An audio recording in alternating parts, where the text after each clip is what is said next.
ที่พวกคุณได้ขอทำมา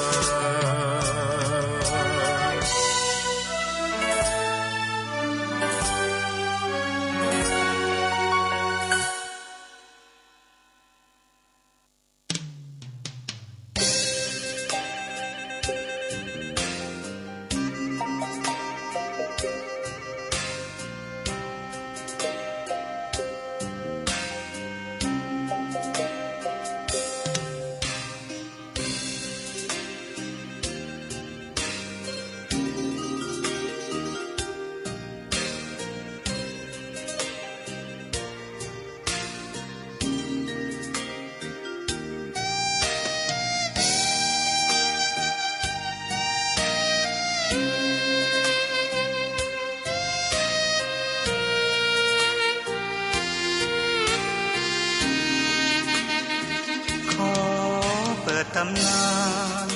1,300 กว่าปีแม่จามเทวีสร้างพระเจดีย์ที่วัดดอยน้อยพร้อมเจดีย์โค้งอีกองค์เคียงคู่อยู่ดอยสลับก้อนหินใหญ่น้อยร้อยเรียงน่าอัศจรรย์พระธาตุสีทองแงนมองฝูงพึ่งทำรังช่างมีมนต์ขลังพลังศักดิ์สิทธิ์บนนั้นกล่าวคำไหว้สากราบสักการะคนลุกขนชันสัมผัสถึงสายสัมพันธ์คงเป็นลูกหลานเคยร่วมสร้างบุญวัดดอยน้อยอยู่กลางยอดดอยโรยต่ออำเภอดอยละอเขตติดต่อ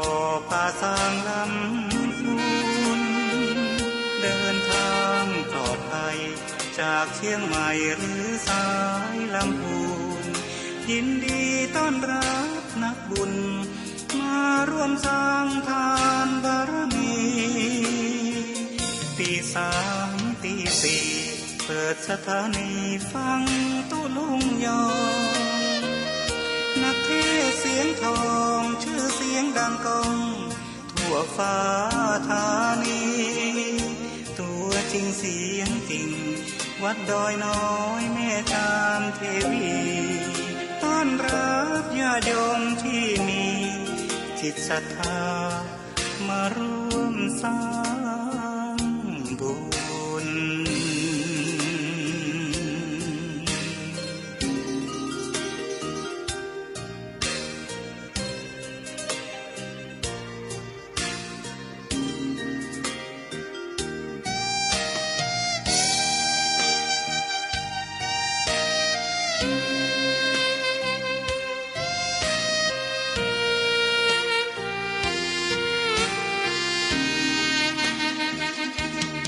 วัดดอยน้อ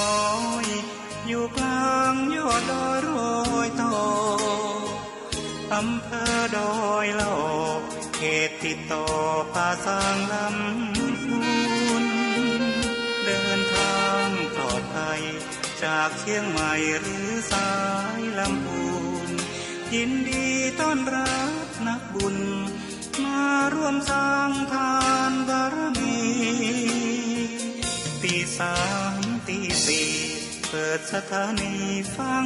ตุลุงยองนักเทศเสียงทองชื่อเสียงดังก้องทั่วฟ้าธานีตัวจริงเสียงจริงวัดดอยน้อยแม่จามเทวีต้อนรับญาติโยมที่มีจิตศรัทธามาร่วมสร้าง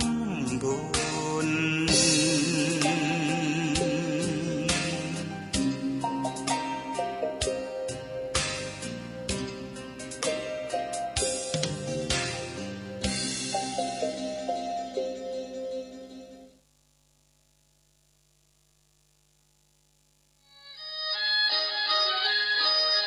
เชิญร่วมสร้างบุญสร้างบารมีสืบกำกึดยึดเจตนา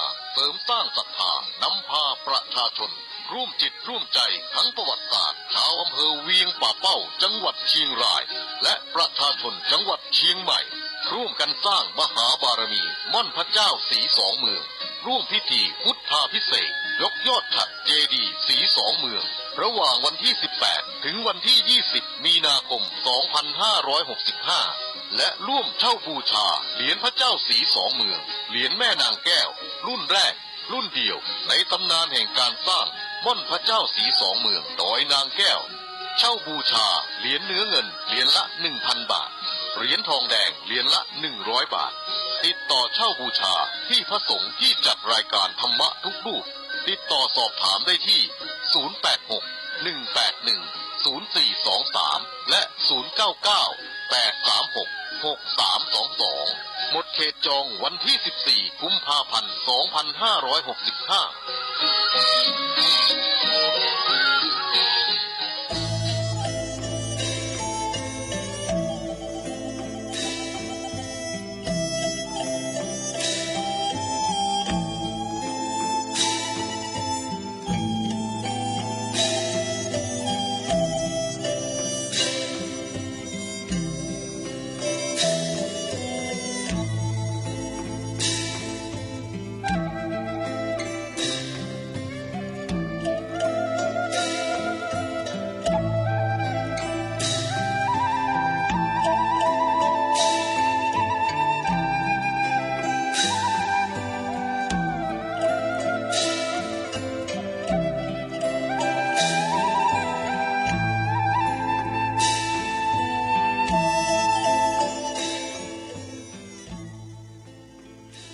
วัดพระธาตุดอยน้อยพันปี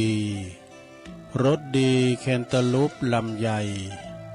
กวางชนเรื่องชื่อลือไกลกลองใหญ่สืบสารประเพณีตื่นเจ้าขึ้นมายิ้มแย้มแจ่มใสทุกโศกโรคภัยหายไปหมดเสียงขอความนอบน้อมแด่พระรัตนตรัยอันมีพระพุทธพระธรรมพระสงฆ์เป็นสรณะที่พึ่งกราบแนบไต่ไหวสาถวายความเคารพมายังครูบาอาจารย์พระมหาเถรานุเถระตันเจ้าคณะพระสังฆาธิการพระภิกษุสามเณรเจ้าจุโตนจุองค์ทุกวัดวาอารามพร้อมถึงสำนักตีผักสงตัวยเจริญปอนมายังบรรดาปอออกไม่ออกศรัทธาตันสาธุชนคนดีตั้งหลายเนาะปอหลงแม่หลงปอลุงแม่ป่าปีป่าหน้าเอาอาศรัทธาตีนจ้องห้องวัดเฒ่าแก่หนุ่มกำใจยิงตั้งหลายตีเปิ่นได้เปิดวิทยุเปิดเครื่องหับฟังกันอยู่ตั้งบ้านตั้งจองตั้งหอตั้งเฮินนะกันอยู่ในเวลานี้เนาะเวลานี้ก็เป็นเวลาดีตี3ปลายมาสักน้อยนะก็มาฟังรายการสัพเพเหระปะกินกะขอนลุงไก่แจ้งรายการเสียงธรรมแสงทองซึ่งก็ดำเนินรายการบริหารเวลาโดยต้นตัวแห่งอาตมาภาพเก่ากับผมตุลุงนันชัยวัฒนาคเสโนก็จัดรายการอยู่ที่บุญวัดประทาดอยน้อยตำบลดอยหล่ออำเภอดอยหล่อจังหวัดเชียงใหม่ส่งกระแสเสียงไปยังวัดปากตั้งเจริญแม่ข่ายใหญ่ก็กระจายไปตามแต่ละสถานีเนาะแต่ละสถานีก็ฮับลิงก์สัญญาณไปนะกันเดียวจะตั้งสถานีที่เปิดมีบุญต่อโสตประสาทหูเฮาเนาะที่ได้ฟังกันมีเปิ่นก็ไม่ได้ฟังศรัทธาเนาะก่อนอื่นนั่นก็ตุลุงจะนำไหวพระก่อนเด้อปิ้นเบิ่งต้นเนาะไหวพระแล้วก็สวดมนต์กล่อมสักน้อยเป็นเปิดความเป็นสิริเป็นมังกรเป็นมงคลเน้อศรัทธาเน้อพร้อมก็ไหวพระพร้อมกันไปเลยเนาะอะระหังสัมมาสัมพุทโธภะคะวา พุทธังภควันตังอภิวา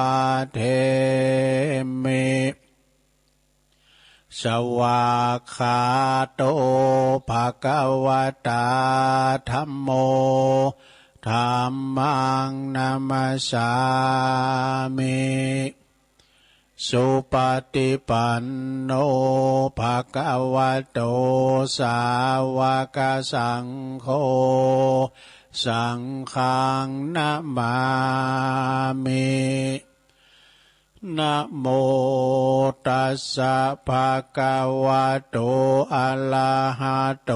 สัมมาสัมพุทธัสสะนะโมตัสสะภะคะวะโตอะระหะโตสัมมาสัมพุทธัสสะ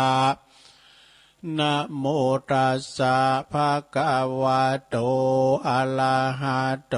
สัมมาสัมพุทธัสสะอิติปิโสภะคะวะอะระหังสัมมาสัมพุทโธวิจาจารณะสัมปันโน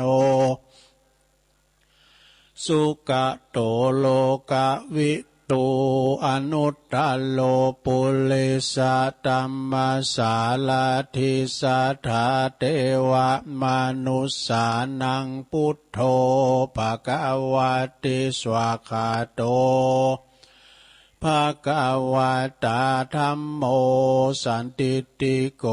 อากาลิโกเอหิปัสสิโกโอปันนะยิโกปัจจัตตังเวทิตาโปวินโยเหติสุปฏิปันโนภควโตสาวกสังโฆอุจจุปฏิปันโนภควโตสาวกสังโฆยายะปฏิปันโนภควโตสาวกสังโฆสามิจิปฏิปันโนภควโตสาวกสังโฆญาติตังจัตตาลิปุเรสายุคาเน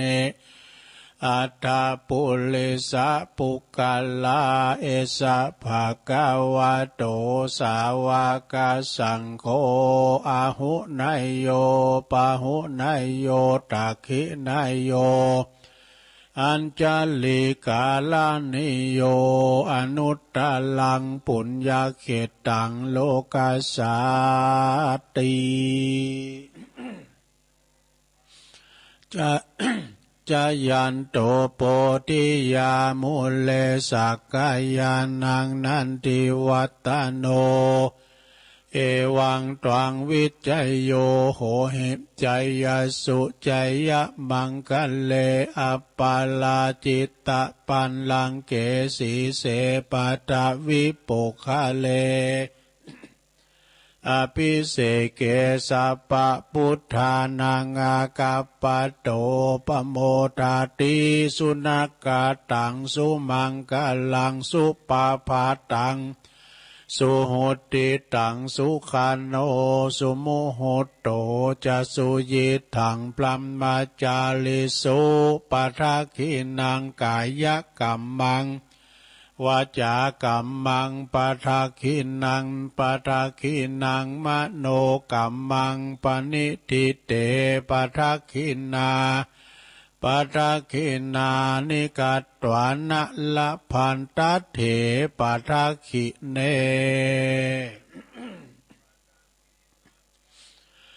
สัพพิสัพพิติโยวิวาจันตุสัพพะโลโกวินาศตุมาเตภวัตวันตลายโยสุขิติกายุโกภวะอภิวาทานาสีลิสานิจังวุตตาปัจจายโนจัตตารโอธรรมาวาทันติอายุวันโนสุขังปะลัง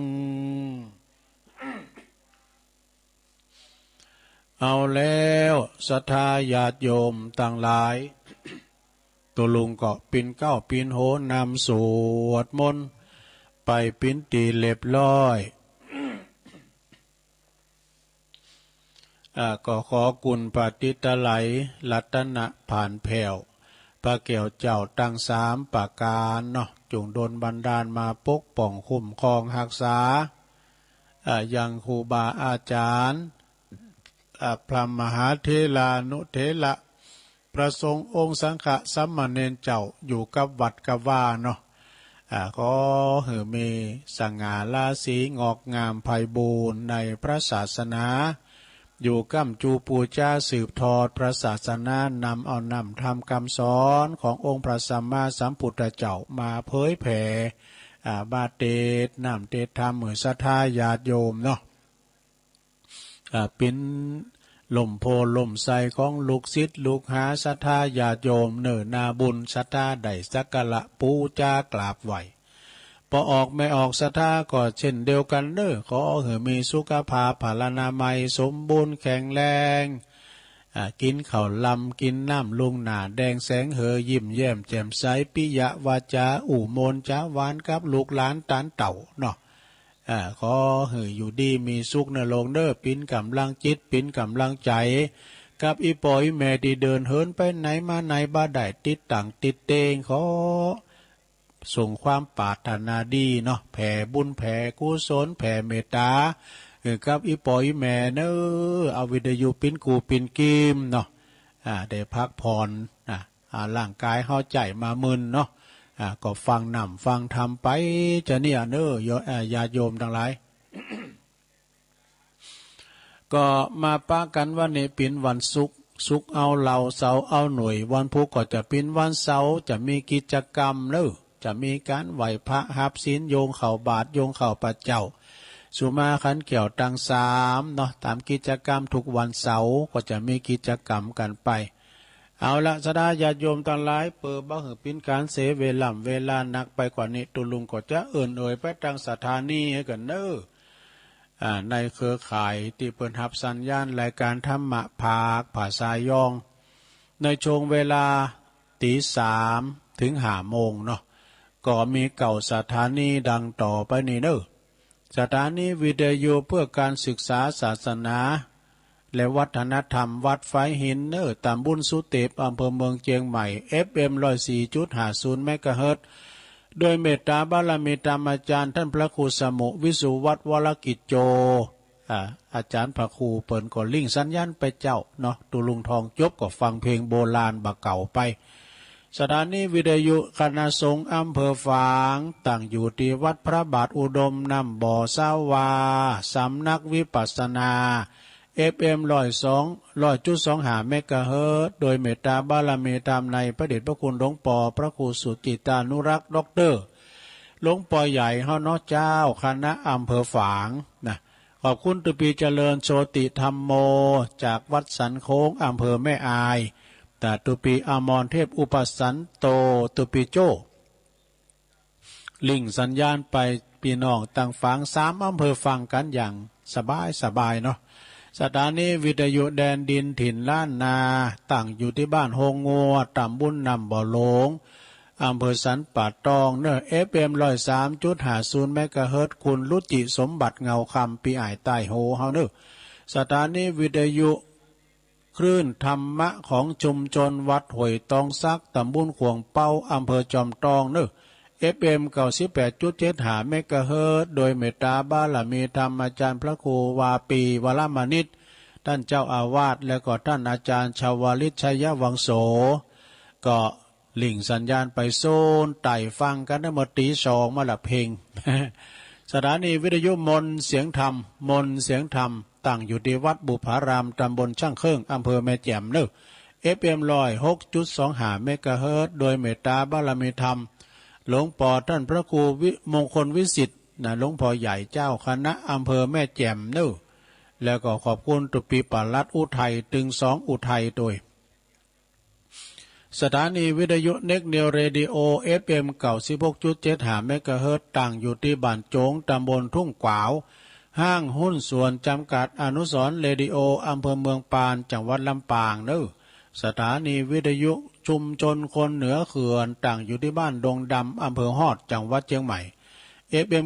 90.75 เมกะเฮิรตซ์สถานีวิทยุ เพื่อการศึกษาและพัฒนาอาชีพเรดิโอเน็ตเวิร์ก FM 103.00 เมกะเฮิรตซ์อำเภอเมืองจังหวัดลำปางโดยคุณอนุพงษ์ตาจีนะนะสถานีสุดท้ายสถานีที่ 9 สถานีวิทยุเรดิโอเน็ตเวิร์ก FM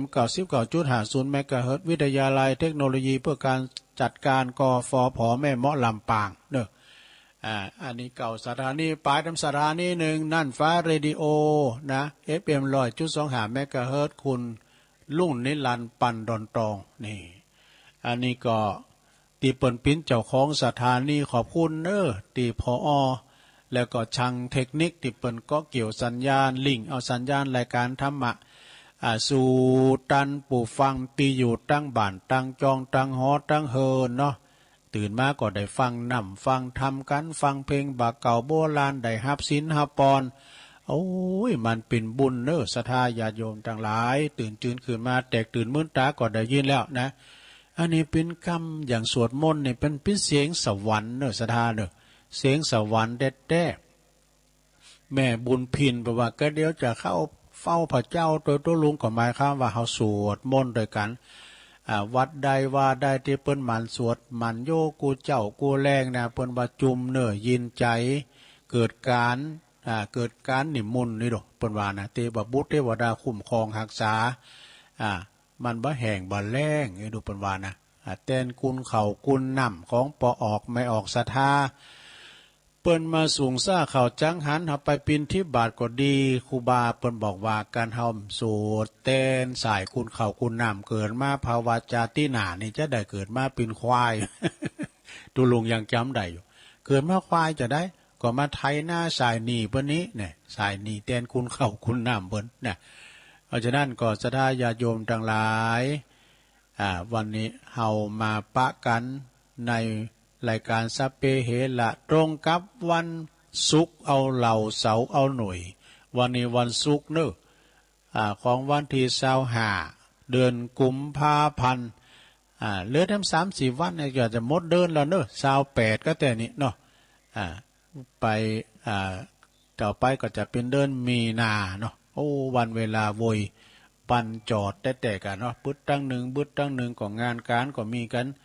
อันนั้นสดาญาติโยมวันนี้ตุลุงก็จะน้อมนำเอาปฐมเทศนายาวสักหน่อยแล้วจะมีนิทานกล่อมสักกำเด้อมีนิทานช่างอิฐ3 คนนี่อาจารย์พระครูเป็นสูงมาเหอะนะอาจารย์พระครูอภิวัตนวิกรมและแถมเลืองหนึ่งก็สัมมาเนรเจ้าปัญญานี่ลองฟังพอเด้อก็เดียวนะมันบ่ยาวนะแต่ทำนี่จะยาวสักหน่อยเนิ่นลักษณะคุณเฒ่าเอาแล้ว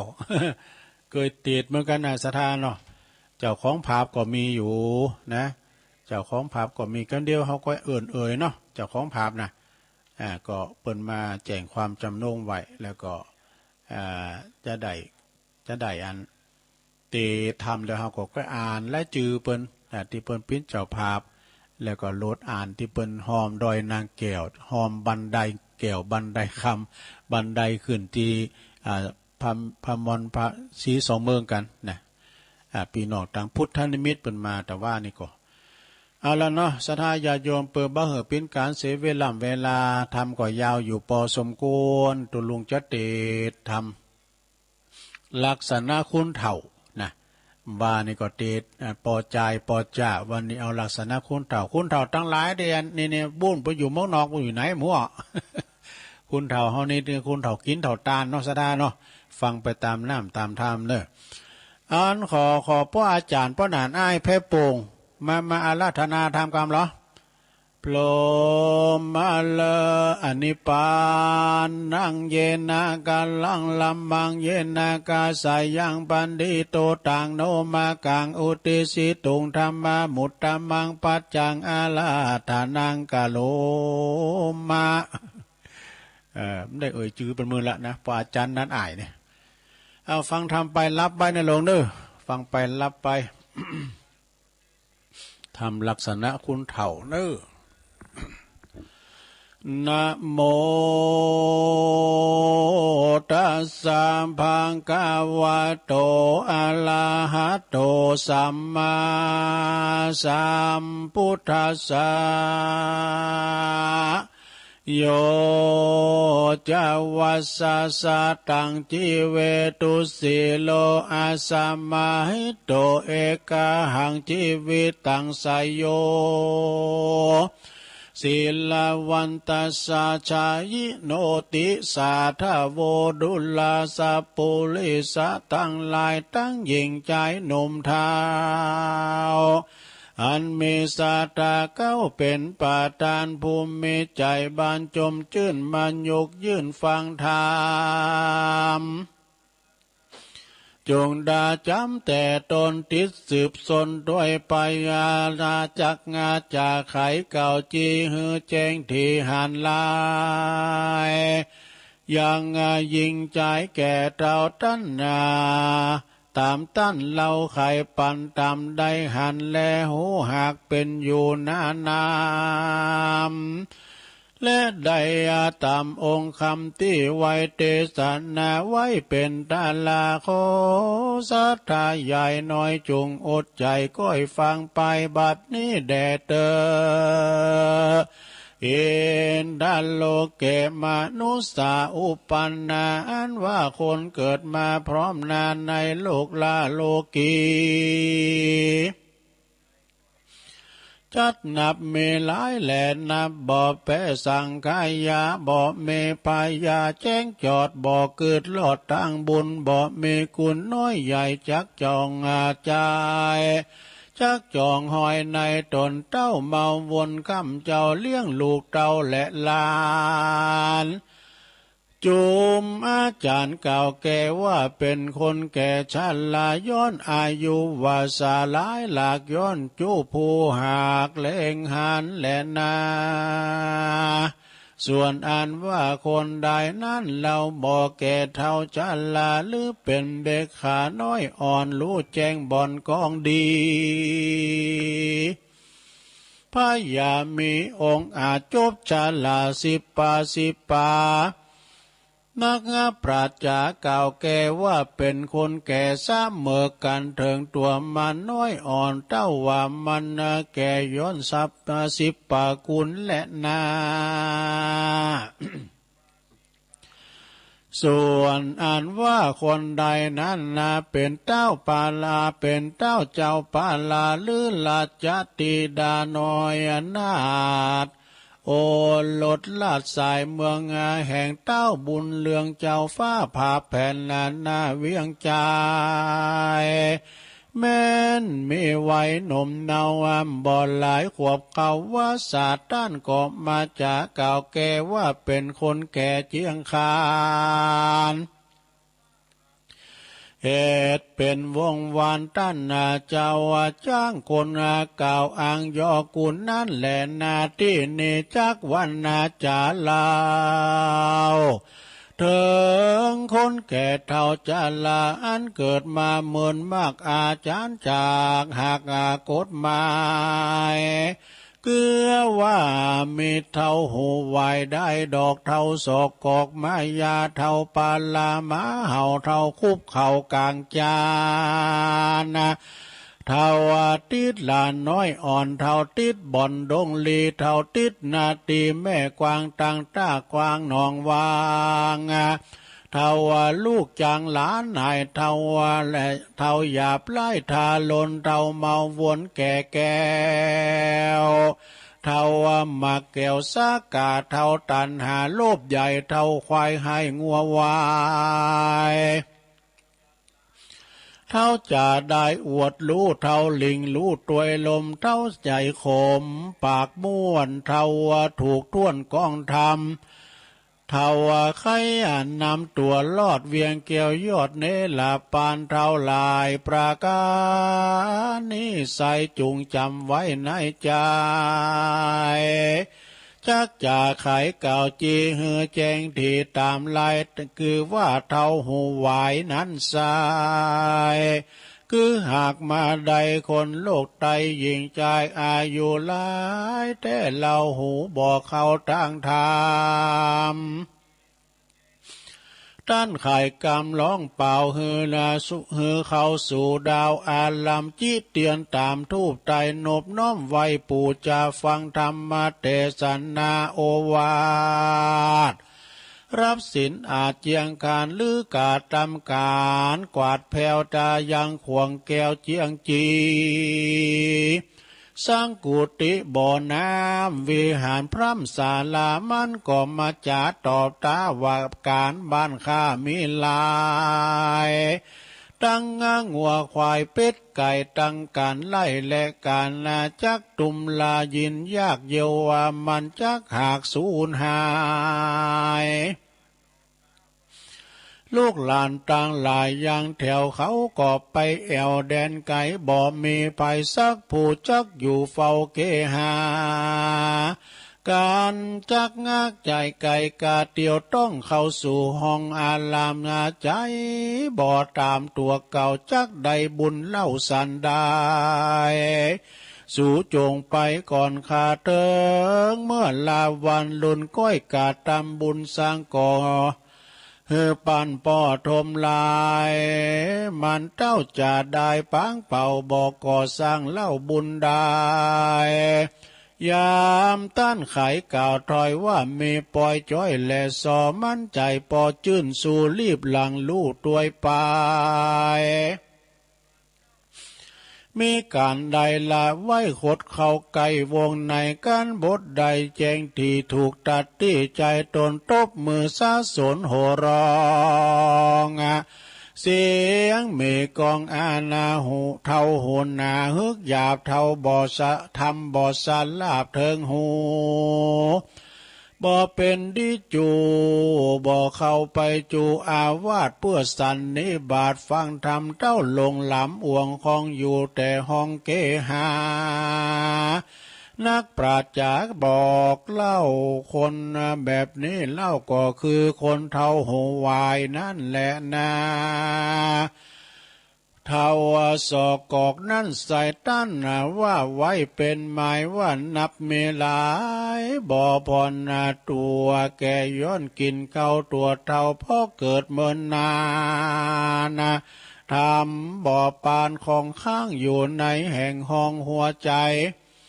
สินดวงใส58บ่อโกดแขวดในตนเต้าเมาวนเลี้ยงใสบ่อเกิดควายอเวจีต้านไขวาตีวาทีกาอูฮือใดลู่สินตามก็มาไข่กำขมแป้ว่ากวยบ่อแก่เติงตานะจักปกปันอุกไว้ก้มบ่อาจสุขใดดังใจกินลงไปยินยากบรรจังฝาดติดปากติดคอนานำกองสินกองธรรมนั้นใส่ต้านบอกไว้หลายประการคนสมปานบอกแก่อย่าไปแส่แสวงหามานลวดลาสาป้ามาดบ่อเกิดขวาตั้งบุญบ่อลูกกุลพระเจ้าอยู่ปังเป่าว่าได้นักปราชญ์หลายที่บอกว่าเป็นเท่าสอกอกนั้นแหละนะเท่าใดดอกนั้นแหละนะเท่าสอกอกมายานั่นก็คือคนเท่าจันลาแก่เท่าน้ำบอกกึดเล่าเถิงตัวผมยางหัวก็มางอกปั่นดำปั่นแดงออกพับตนยังเมาวนเล่นแอวกับหมู่เบาแถวใจลามหันสาวงามน้อยหนอก็มายักกิ้วล่อลามายาแสงไข่จ่าต่อทอยบ่อมีบ่อน้อยนาการว่าสาวเครื่องกาล่องด่ามันก็บ่โคดกาเครื่องขี่ซ้ำมาใจดีจื่นสู่โหร้องอยู่เนื่องนาบ่กึดหันตัวเก่าบ่กึดเล่าสังขารสินและตานมากน้อยบ่จองห้อยตัวมันจักไปสวรรค์ยินยากนาโลกหากเป็นหมายแหลนาเท่าปาลาหมาเห่าก็คือคนเท่าเมากินเท่าเมาเต้าเมาวินบ่อเหือดใครอยากกินลาบเลือดยาป่ายำ ใครกินลาบเลือดป่ายำลูกเมียกาตำแต่งไว้โดยผักไม่นานามันบ่อนหนาเลี้ยงใส่ว่ากินบ่อใดกายคอกินบ่ปอถูกโลกมันจ้างลุโจกเวตานากันว่าต้านาจาเก่าตานว่าจิ้นป่าอยู่บ้านเด่นใดมันป้อยมีใจจื้นสู่เล่นไปสู่เลี้ยวปันจุ้มหมาหันห่าวสาวสาวตามด่านเด้ามันไปคนไก่ไก่น้อยใหญ่พอจำได้สัญญาว่ากันมันหมาเห่านั้นนาเตี้ยงมีปู่เท่ามาจูเพื่อทำดูจิ้นเนื้อตามไฟเอื้อใจมันเงินบ่ตันแปะไว้ก้อยมาใจวันลูนะส่วนว่าต่างบุญน้อยใหญ่น้อยมันบ่อไฟหอยทำหาเต้าปาลาเท่าปาลาหมาเห่ามีดังนี้เราเป็นหมายแล่นนาเท่าคุบเข่ากลางจานคือว่าเท่าเจียงคานจู้ปูตาอันตั้งอยู่ตามธรรม ใจบ่อดำฮึกหยาบบ่กาตำบาปสามมันเต้าสองสั่งสอนหลานลูกเต้าตามแบบเบากองดีย่ามาเดือนจีปีใหม่มาลอดควายเติงตันมาเขาปากันมาเฝ้าคาขาบไว้เรากลมเกาขอสุมาด้วยบุพผาดวงดอกไม้ต่างของเครื่องใจขัวใบต่างอาลัยฝ่ายหอยบอลลัดปล่อยวางลานักปราชญาบอกเล่าว่าคนเต่าคุบเข่ากลางจานนั่นแหละนาเท่าติดหลานน้อยอ่อนอยู่แต่บนเกหาคือคนจันลาแก่เท่า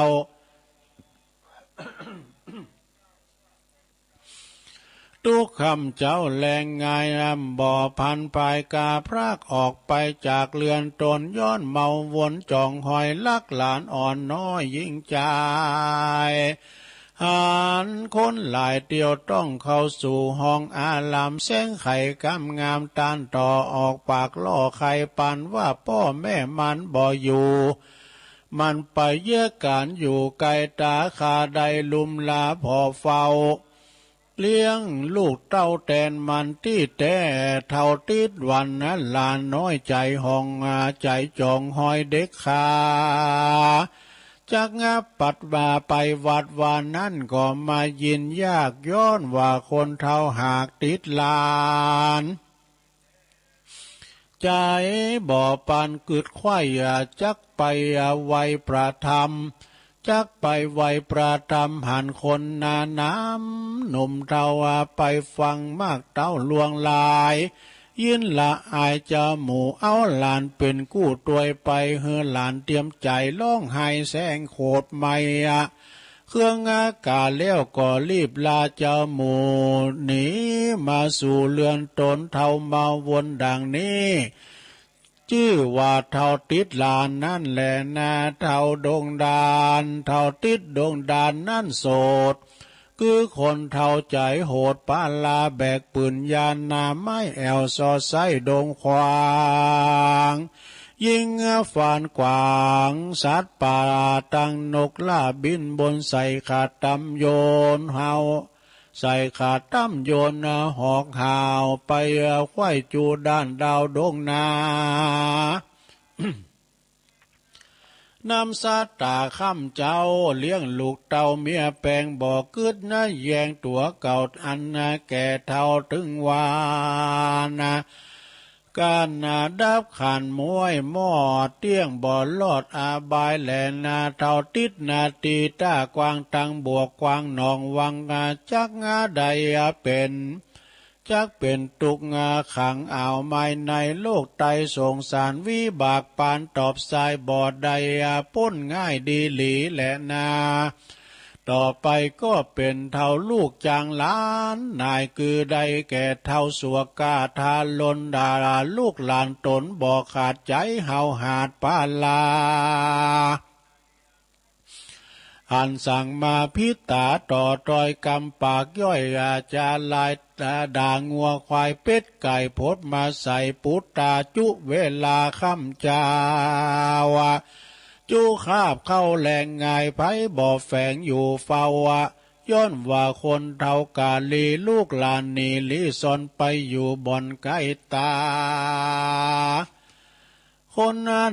นาบ่รู้ว่าก็มากล่าวอูเตียนควันว่าลูกหลานมันน้อยใหญ่บ่กึดไข่เถิงคุณนะที่แต่ก็คือเท่าทาลุนหยาบลายลูกหลานนายนี้หลานนั่นแหละนาเท่าหยาบจ้าทาลนคือว่าคนเราบางคนนั่นใส่บ่กึดไข่สัญญาบ่พิจารณาตัวเก่าว่าตัวแก่เท่าตั้งวันบ่กึดฝันต่างลอดตุมลาตอดสินธามนะเต้ากาตำบาปกาคือคำคางัวควายอาคาหมูขายเลี้ยงไสตั้งเป็ดไก่ปูปลาบ่อขุนน้ำไฟหอยยังสัตว์ใหญ่น้อยเตียวดินบ่ออาจินกึดลอดยังเวนขอดป่าป้ากำใจมัวดำฮึกหยาบข่มขั้นนาบลาวีเบียดเบียนขวีปี้นองต่างคนร่วมห้องโลกานักปราชญาบอกไว้ว่าเป็นเท่าบาปใบทาลนนั่นแหละนาเท่าราทาลนแก่แก้วก็คือได้แก่เท่าแก่แล้วน้ำนาพอกายาก็มาหดหูปากจ่าฟู่บอมไม่ฟันใจติดนะพันแต่เราบ่เกิดเข้ากองทำกินเหล้ากินนานเหล้านานน้ำบ่ย่อนเอาเด็กน้อยอ่อนเป็นสาหายแอวพันภายขึ้นล่องใจจ๋าหัวร้องเนืองนานจุ้มเขาหันจี้บอกว่าคนนาเท่าศอกกอกนางลายเกิดเมินหลายเสียเปล่ากินแต่เหล้าเมายาเอาเด็กขาเล่นนะแอวเรียกว่าเท่าแก่แก้วเมาวินนั่นแหละนะเท่าหมักแก้วสักกาก็คือคนเท่าจันลาเท่าแก่ใจพัดแผ่เมาโวนนะการเลื่อนต้นละไว้บ่ใส่ใจโททำสวะวางตำนี้แอวเล่นมาแก้วสักกาตั้งหูตาฟังข่าวซบอยู่ดาวแดนได้งานไม่ไหนลูกควายบอกว่าไก่และไก่รีบเร็วไวไปแอวเล่นมาแก้วปันพันนานจับรางวัลก็ได้ปอเลี้ยงใส่กายาจับรางวัลนั้นนาป้ายการขายของอยู่บ้านตัวไปลูกหนีไก่แหนงนายเมียก็มาป้ายนี้หายนี้เข้าของเมน้อยใหญ่บ่เว้นไว้อันใดลากอันนำไปบ่จ้าเพื่อต่อตาปันนันของจุอันใหญ่น้อยก็ลวดกากาดก้อยสู่หายสูญปางไปลุนเมื่อลาบ่มีเสื้อผ้าติดตัวนั่นแหละนาเท่าตานหาโลภใหญ่คือเท่าพร้อมไข่เงินคำเข้าของนานนำร้ายแหละเอาบ่เอาแผ่เตตานะต่างอาหารข้ามเจ้ากินแต่เข้าได้จิ้นป่าลายกองกาดบ่กึดขวาดจ้าเถิงเต้าลำเปิงซอไซหาเข้าของไว้ทมนาการวัดว่าก่อสร้างก็บ่อไฟอ้างออกถวายย้อนวีบากลายปางก่อนมาไล่ต้อนตัวตันย้ำดับขันมวยมังบ่อใดยามดับขันมวยมอดบ่อใดกอดตัวไปเฮือลูกหลานใส่ใจพี่น้องมาโจดฟ้องตกปานบิดแบ่งกันช่วยใจหมดเสี่ยงไข่ดีหลีตัวตายเป็นผีตกถอยบ่บุญบ่หอยตัวไปเตี้ยงผ่านใจตำนาจา ยามเกิดจัดนาไปลุนนั่นแหละนาเตาควายให้วัววาย ต่อไปก็เป็นเท่าควายให้งัววายคือเท่าเท่าอยากพายใจเพศบ่รู้สังเวชคุณนาบ่มีเมตตาก่อเกลือบ่ไฟเอื้อกองธรรมมีใจมืดดำหยาบจ้ากาดตำบาปกล้าเรือหลายคางงัวควายบ่เหือดมือเปื้อนเลือดตึงวานนะใจมันตันมืดบอดใบบ่เกิดไข้หันกุลงัวควายลากหนุนงัวควายหนุนจักลากเขาของมากนำนาตั้งไถนาสวนไล่บอกว่าไกลและไกลมันป้อยเมใจกำเสาขาเลี้ยงลูกเต่าเมียแปลงจับหลังคนนั่นใส่เยนาควายบัวละมวนก็จักจวนเจ้าหมูคาควายสู่ซุมกันบอกกึดหันตุ้งกวางว่าควายช่วยสร้างเผื่อไทยตั้งกำจังไหลหยาบจาเตียงตอบตาตัวตันนั่นแหละนาเท่าจะหลายอวดลูกก็คือเท่าจะจะลายลูกโอบายหลายแหล่ลูกจูแง่ปราจุปาการลูกตังเหนปานจันฟ้าลูกการโลกลานาลูกตังยาวิเศษสัตตาเพศอาคมจาบ่สมกรรมปากตะ จะบ่สมกรรมปากตัวมันหากนี้ไกลต้านจะไขกะอูว่ามันว่ารู้จุปาการบอกต้านตันใส่บาทตัวมันขาดเป็นปีสินดวงดี58บอกกดแขวดกับตนเต้าเมาวนหนุ่มมาเท่าเต้าบอกคนหนุ่มเท่าเฮือลูกเก้าขี่ยาตัวมันนั่นนานี้ห่างนี่ห่างเป็นเท่าเป่าว่างได้นั่นแหละนาเท่าลิงลู่ตัวลมนั่นก็คือเท่าบ่สมกับเท่าบ่เกิดเล่าปิดจารันนาบ่มีพยาแสสันสองเหือป้อเหือแม่นจ้องกองดีต้านไขว่าตีบอกเหตุว่าตนวิเศษมีนายบอกว่าไก่และไก่รีบสาใสไปปันยอมือปันขาบไว้ขาบขอโจกลาบนาเขาข่าวน้ำบ่อติบแก้วเกิดขึ้นแล้วแดนใดก็รีบไปกินอาบซาลาบอินทรีเปียทิก็มีดังเก่าลวดไปเป่าเสียซุมคนเฝ้าขุมบ่อน้ำบ่อเงินตั้งก่อเป็นกองค้นไข่ของที่ไกลล้อมเงินได้นำนาตั้งลดลาเขาออกเงินล้นถอกเรือทงหันจีดงต่างนามาอยู่ป่าแดนใดก็รีบเร็วไวไปไวบ่กึดไข่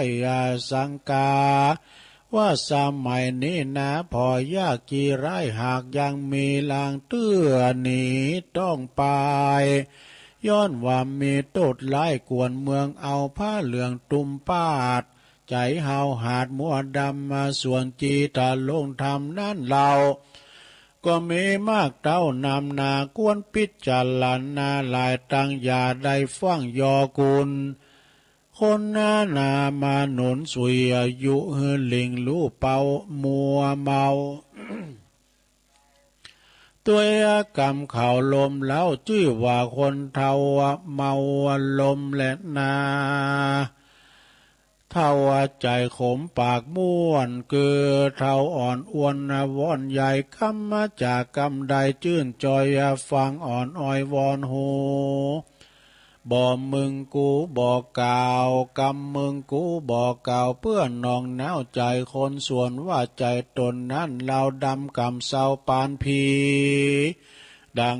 กำมีแต่ก่อนเจ้นปุ่มหม่อนซอนลานว่าคนเท่าปากหวาน คน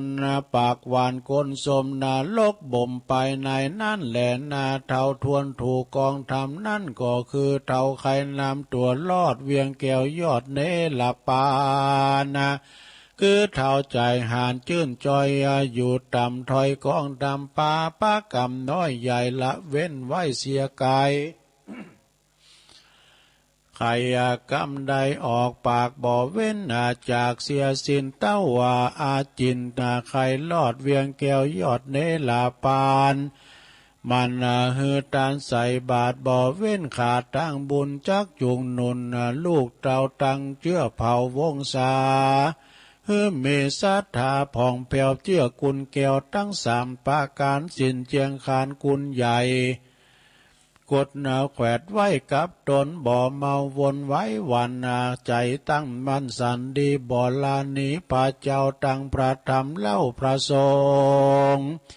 สามานเณรองค์นั่นใสคือกุลใหญ่สามปาการ คนสงสารใหญ่หน่อยยึดจองหอยกับตนบ่ทานลนลำบากกันตายจากเมืองคนย่อมเอาตนไปเกิดในตีพระเสดเจยบานคนมีสินเจียงคานตังมันเตี้ยงใจบ่บิดเบี่ยงเฟินไวแม่นว่ามีไว้หนุ่มเนาย่อมผาเสดกว่าคนเท่าตังลายดังปลาบุญภายที่ไว้เตสันนาไว้เป็นตาลาวาโยจวัสสะตังที่เวดังนี้เป็นกาวว่าคนเกิดเดียวว่าคนเกิดวันเดียวน้อยอ่อนมีศีลบ่อนเสียตนศีลมีศีลบ่อผ่อนเสียตนมาบ่อเมาวนไว้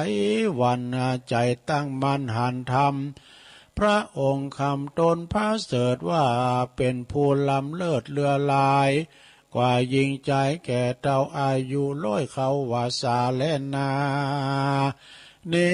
ติตังขียาสังวันนาวิเศษจาห้องเหตุลักษณะคนเทาก็บางกรมสมเรเสด็จแล้วเต่านี้ก่อนแล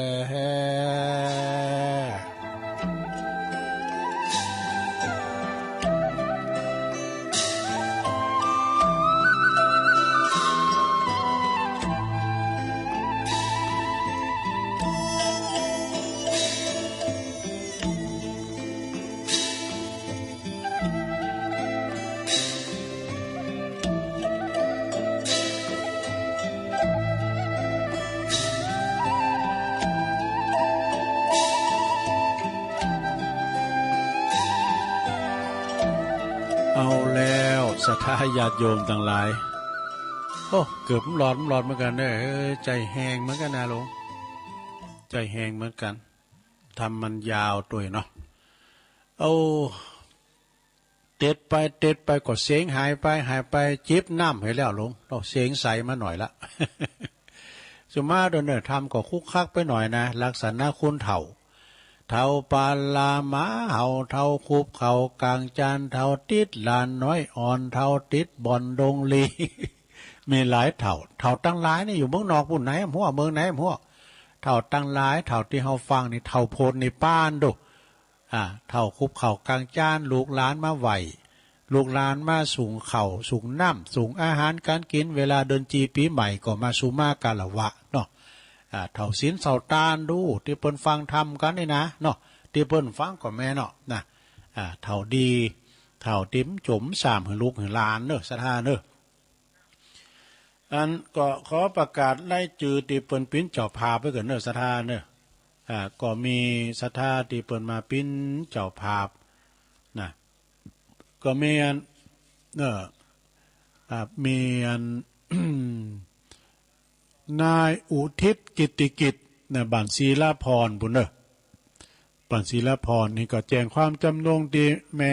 เพ็ญขาวเตี้ย แล้วก็มีแม่มอยลาดเต็นบ้านน้องหลอง แม่มอยลาดเต็นบ้านน้องหลองอุทิศบุญกุศลแผ่ภายยายบุญตานนำตานตำไปหาปอเดชลาดเต็น นายสุคนวงศายะเนี่ยอันนี้ก็ที่เปิ้นลมหายตายจากไปเน้อขอหน้าบุญนี่ไปหอดไปเติงตันแล้วก็มีแม่สุแก้วศรีละพรเน้อแม่สุแก้วผู้นามสกุลบนศรีสอนศรีนุสรบันศรีละพรเน้อเปิ้นก็ปิ้นเจ้าภาพโลมด้วยนะแล้วก็นายอุทิศกิตติกิจในตัวเนาะแต่ปิ้นเจ้าภาพขอบคุณเน้อที่เปิ้นมาปิ้นเจ้าภาพแล้วก็มีแม่มนวงสายยาอยู่พุทธนิมิตปุ่นเน้อว่าเปิ้นมากับหลานก็รวมทำบุญปิ้นเจ้าภาพแถม1 ทันแม่มนวงสายยะอันนี้ก็อันนี้หอมตาลวัดปากตั้งเจริญเน้อก็กระเดียวบุดถึงปะกันนะแล้วก็ มีเปิ้นฝากมาหอมก็มีอันนี้แม่มนวงสายยาอยู่หอมกันน้ำกาไฟวัดดอยน้อย1 ซองแม่หลวงอุดวงบ้านพุทธนิมิตรวมทำบุญแปลงบ้านใดดอยนางแก้ว1 ซองแล้วก็นางสาวแดงคำยองบ้านปากล่องน้องป้าสวายพุ่นนะหอมตาลบันได หอมตาลบันไดแปลงบ้านใดขึ้นมอนดอยนางแก้วแถม100 บาทเนอะปอเสาเตจสาพุทธนิมิตแถม1 ซองเด็ดตาลบันได ตาลบันได ปโตแม่โบจันอินตะวงพุทธนิมิตแถม1 ซองเนอะปโตแม่โบจันอินตะวงพุทธนิมิต ก็รวมแถม1 ซองนะเจ้านันการนำกาไฟอันนี้ก็ตาลบันไดแม่ดีอินตะแสงอนันตะแสงเนอะพุทธนิมิตจอมตองแถม100 บาทตาลบันไดแม่มนวงสายยาพุทธนิมิตเนอะก็รวมตาลบันไดแถม1 ซองโอ้ขอบคุณเนอะขอบคุณมาณโอกาสที่นี้โดย แล้วที่เปิ้นนั้นห้อมวันนั้นเนี่ยเปิ้นแจ้งความจำนงมาแล้วก็ออกปัจจัยไปแล้วก็มีก็คือแม่จันเพ็ญคำโพธา300 บาทเด้อเปิ้นก็ออกไปวันนั้นแล้วก็แม่จันเลื่อนใสเวงตาการแม่เดือนเพ็ญทิมหวางน้องหานน้ำบ่อโลงเปิ้นก็ห้อมกัน1 ขันคนละ500ปิ้น1 ขันปิ้น1,000 บาทเด้อขอบคุณเด้อแล้วก็โยมพัฒนันวิจิตรไพศาลเปิ้นอยู่กลางเวียงเชียงใหม่เปิ้นก็รับปิ้นเจ้าภาพแถม1 ขันนะ 1,000 บาทเด้อสาธุเนาะแล้วก็ไผจะห้อมปิ้นบริจาคปิ้นพิเศษนะ100 200อีกก็ทำบึดในเกมปากกาไว้เด้อตุลุงจะบอกหมายเลขบอกเลขบัญชีนะเลขบัญชีธนาคารไทยพาณิชย์ของหลวงปู่ท่านพระครูปฏิภาณธรรมทินอันนี้ก็คุณแม่จงดีนะคุณแม่จงดีนี่เปิ้นเขียนมา ท่านพระครูเปิ้นก็เขียนมาเหมือนกันนะ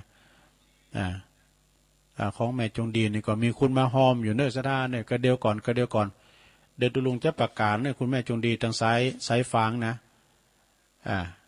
ก็เดียวก็อาปอนพร้อมกันกับเดียวเนอะแม่มนแล้วแล้วก็ปอสมศักดิ์แม่เพนขาวเตี้ยอันนี้เปิดปิ้นสะพานบุญนะตั้งหลายเหล่านั้นนี่ก็เปิ้นใบหอมดีแม่เพนนะการเตดการทำก็ดีตั้งดอยนางแก้วก็ดีก็ไปหอมกันดีแม่เพนขาวเตี้ยเนอะอันนี้ก็ตานไปหาปออุ้ยมาปออุ้ยน้อยปันแม่อุ้ยเงินจินาอินายอเนกชัยกาวินนายอเนกชัยกาวินตานไปหาปอสอนชัยกาวินตัวเนาะเอาปอนในกั้มหนึ่งก่อนเนาะเอาปอนในกั้มหนึ่งก่อนก็เดียวก่อนมาว่ากันเอาปอนทำให้ก่อนเนอะตึงลงตึงลายเนอะหยาดน้ำเนอะเพนเนอะยะถาวาลิวหาปูลาปาลิปูเรนติสากาลังเอวะเมวะอิโตตินังเปตานังอุปกปปติอิสิตังปฏิตังตุมหังคิปะเมวะสมิสตุสเปปูเรนตุสังกปาจันโทปนารโสยะถามณีโจติรโสยะถาภวะสปีติโยวิวัจจันตุสัพพะโลโกวินัสสตุมาเตภวัตวันตรายโยสุขีติคายุโกภวะอภิวาตานาสีริสานิจังวุตาปจายโนจัตตาโลธรรมาวัฏันติอายุวันโนสุขังปาลังสาธุเอาแล้ว อยู่ดีมีสุขเนอะบุญรักษากำจูเนอะ หับศีลหับปอนไปปิ้นตีเรียบร้อยเนาะก็เดี๋ยวก็ก้อยประกาศของแม่จงดีเนอะตามเมืองฝางต่อไปตุลุงเจ้าเราหนีทานช่าง3 คนนะอาจารย์พระครูอภิวัตนวิกรมเปิ้นสูงมาหือตุลุงในเน็ตนี่นะก็มีจังนะ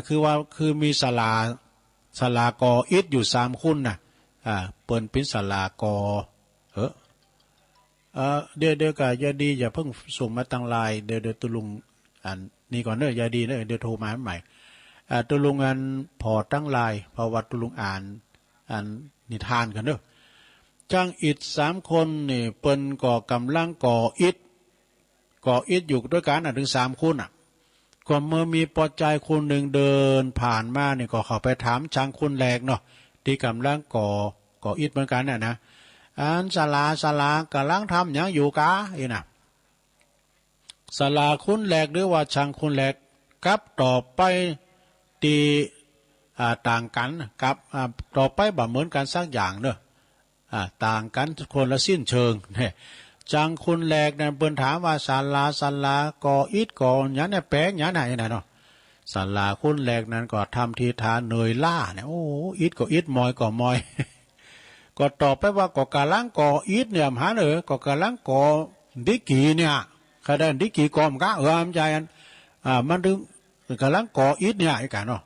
จังคนที่2เขาไปถามศาลาทำยังอยู่ศาลาคนที่2ก็มีทีทา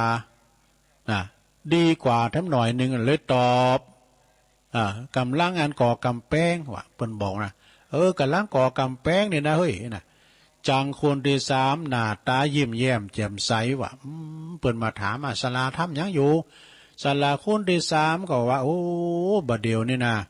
กำลังสร้างโบสถ์เนอะเนี่ยปุถุบนแปลงโบสถ์สดว่ะกำลังสร้างโบสถ์เปิดถวายเป็นพุทธปูชานะไอ้นะเนี่ย3 คนยังตอบเหมือนกันนะสระเนาะใจคนนั้นก็งงสงสัยว่าทำไมคำตอบช่างทั้ง3 คนนี่จึงแบบเหมือนกันเนี่ยทั้งที่ทำงานแบบเดียวกันได้แต่นี่ก่อสัตว์ใต้ก่ออิฐก่อนิกีเหมือนกันได้แต่นี่คิดไว้แล้วก็มาตรึกตรองสักครู่เขาก็เข้าใจเหตุผลอันนั้นคือเพราะแต่ละคนนั้นมองคุณค่าของการทำงานแบบเหมือนกันนั่นเองเนี่ยอุดถึงว่าจังคุณแรกก่อนศาลาคุณแรกนั้นตีคิดว่าก็กำลังก่ออิฐอยู่กำลังก่อนิกีเนี่ยมหันน่ะหูเสือกว่างานที่ทำนั้นบัดสั่งคุณค่ากับตนเองเลยนะจึงทำไปโดยความจำยอมนะอันนี้มันก็ถ้าว่าไปก็มาฮับจ่างไอ้เด้อเนาะเพราะได้เงินเป็นจั่วไอ้น่ะอันนี้หันคุณค่าในฝีมือของตัวเก่าจังคนที่2ศาลาคนที่2ก็มองหันว่างานของตัวเองนี่ในภาพใหญ่ขึ้นว่าการขึ้นว่ากำลังก่อกำแพงนี่นะก็หูซึกว่ากระชับกระเฉงขึ้นมาเพราะหูว่าการสร้างกำแพงเป็นงานในอาชีพของตนนี่เขาลบในอาชีพของตนด้วยอาจจะสร้างรายได้หลังจากสร้างเสร็จแล้วนี่อันนี้ก็คือว่าสร้างตนให้ได้งานเนาะแต่คนที่3นี่กันเนาะศาลาคนที่3นี่เปิ้นคือว่ากำลังได้สร้างทำสิ่งที่เป็นประโยชน์แก่ส่วนรวมมากมายเนอะแก่ผู้อื่นโดยกุลบุตรการเนี่ยเปิ้นจะมาบวชตุเปกพระก็จะขึ้นโบสถ์เนี่ยหันคุณค่าดูอันนี้แหละเป็นสิ่งที่จะผลิตพระภิกษุที่เปิ้นจะมาเปกเป็นตุเจ้ามาแปลงโบสถ์ดูเนาะเป็นสิ่งที่เป็นเตียนผลิตดังพระภิกษุที่เปิ้นจะมาเปกเป็นตุเจ้าเขาบ่ได้หันผลตอบแทนอย่างสักอย่างแหละนะบ่คิดเป็นเงินเป็นทองอย่างสักอย่างสำคัญเป็นเรื่องสำคัญอย่างสักอย่างเงินทองเป็นสำคัญแต่กับคือบุญกุศลที่เป็นแห้งจูงใจที่ได้เกิดขึ้นมามุ่งมั่นในก่ออิฐนะอันนี้เปิ้นมุ่งมั่นไปทางบุญบ่ดูนะแบงโบสถ์เนี่ยให้มันดีนะบ่โทไปได้แปลงนะสาธุเจ้าตุนได้ก่อตามครูบาอาจารย์ได้แปลงโบสถ์เนี่ยนะโอ้โหสุดยอดเนี่ยนะเพราะว่าโบสถ์เนี่ยวัดใดที่เป็นโบสถ์เนี่ยแปลว่าเป็นวัดโดยสมบูรณ์นี่นะเนาะเช่นเดียวกันกับการทำงานเนี่ยแม้จะเป็นงานอย่างเดียวกันแต่ มีเฮากับมีความรู้สึกต่างกันเพราะหันคุณค่าของงานบ่เหมือนกันเนี่ยซึ่งอันนี้เป็นเรื่องที่สำคัญหนักคุณตีทำงานคิดว่างานนั้นรายได้อาจจะจดจ่อแต่เรื่องการเงินเนี่ยก็เรื่องเงินแล้วก็วันหยุดเมื่อได้ถึงวันเสาร์วันอาทิตย์แท้แต่เรื่องวันหยุดโดยบ่ได้ทำงานมุ่งมั่นมุ่งหมายมากไปกว่าการได้ผลตอบแทนนี่แต่ละคนหันคุณค่าของงานนี่ที่ตัวทำนี่อยู่นั่นก็จะหันเป้าหมายของแต่ละคนของตนแบบชัดเจนนะแล้วก็รู้ว่าทำไปเปิมหยังจึงเอาใจเข้าไปจึงเอาใจเข้าไปใส่ในงานเนาะซึ่งก็ทำให้ผลงานยอมออกมาดีนะเพราะทำโดยใจบ่จะทำโดยเงิน ทำโดยแห่งจิตแห่งใจ ก็คือติดตั้งก็คือบุญนั่นเองนะอันนี้คือคราวใดที่ใจเขาเป็นสุขครั้งใดที่เขาเป็นสุขมีปีติอิ่มเอิบใจยิ้มแย้มแจ่มใสทุกครั้งที่หันผู้คนได้หันคุณค่าของงานแต่ละชิ้นเป็นพุทธศิลป์หรือว่าเป็นจิตรกรรมอย่างต่างๆที่เขาทำไว้นะอันนี้ก็คือช่างก่ออิฐ3คุณเนอะจบลงไปสถาฟังข่าวนี่มันเหมือนกันเนอะสถาเนอะต่างคุณต่างมุมมองเนาะทำงานเหมือนกันแต่หันคุณค่าคุณหนึ่งคุณแรกเนี่ย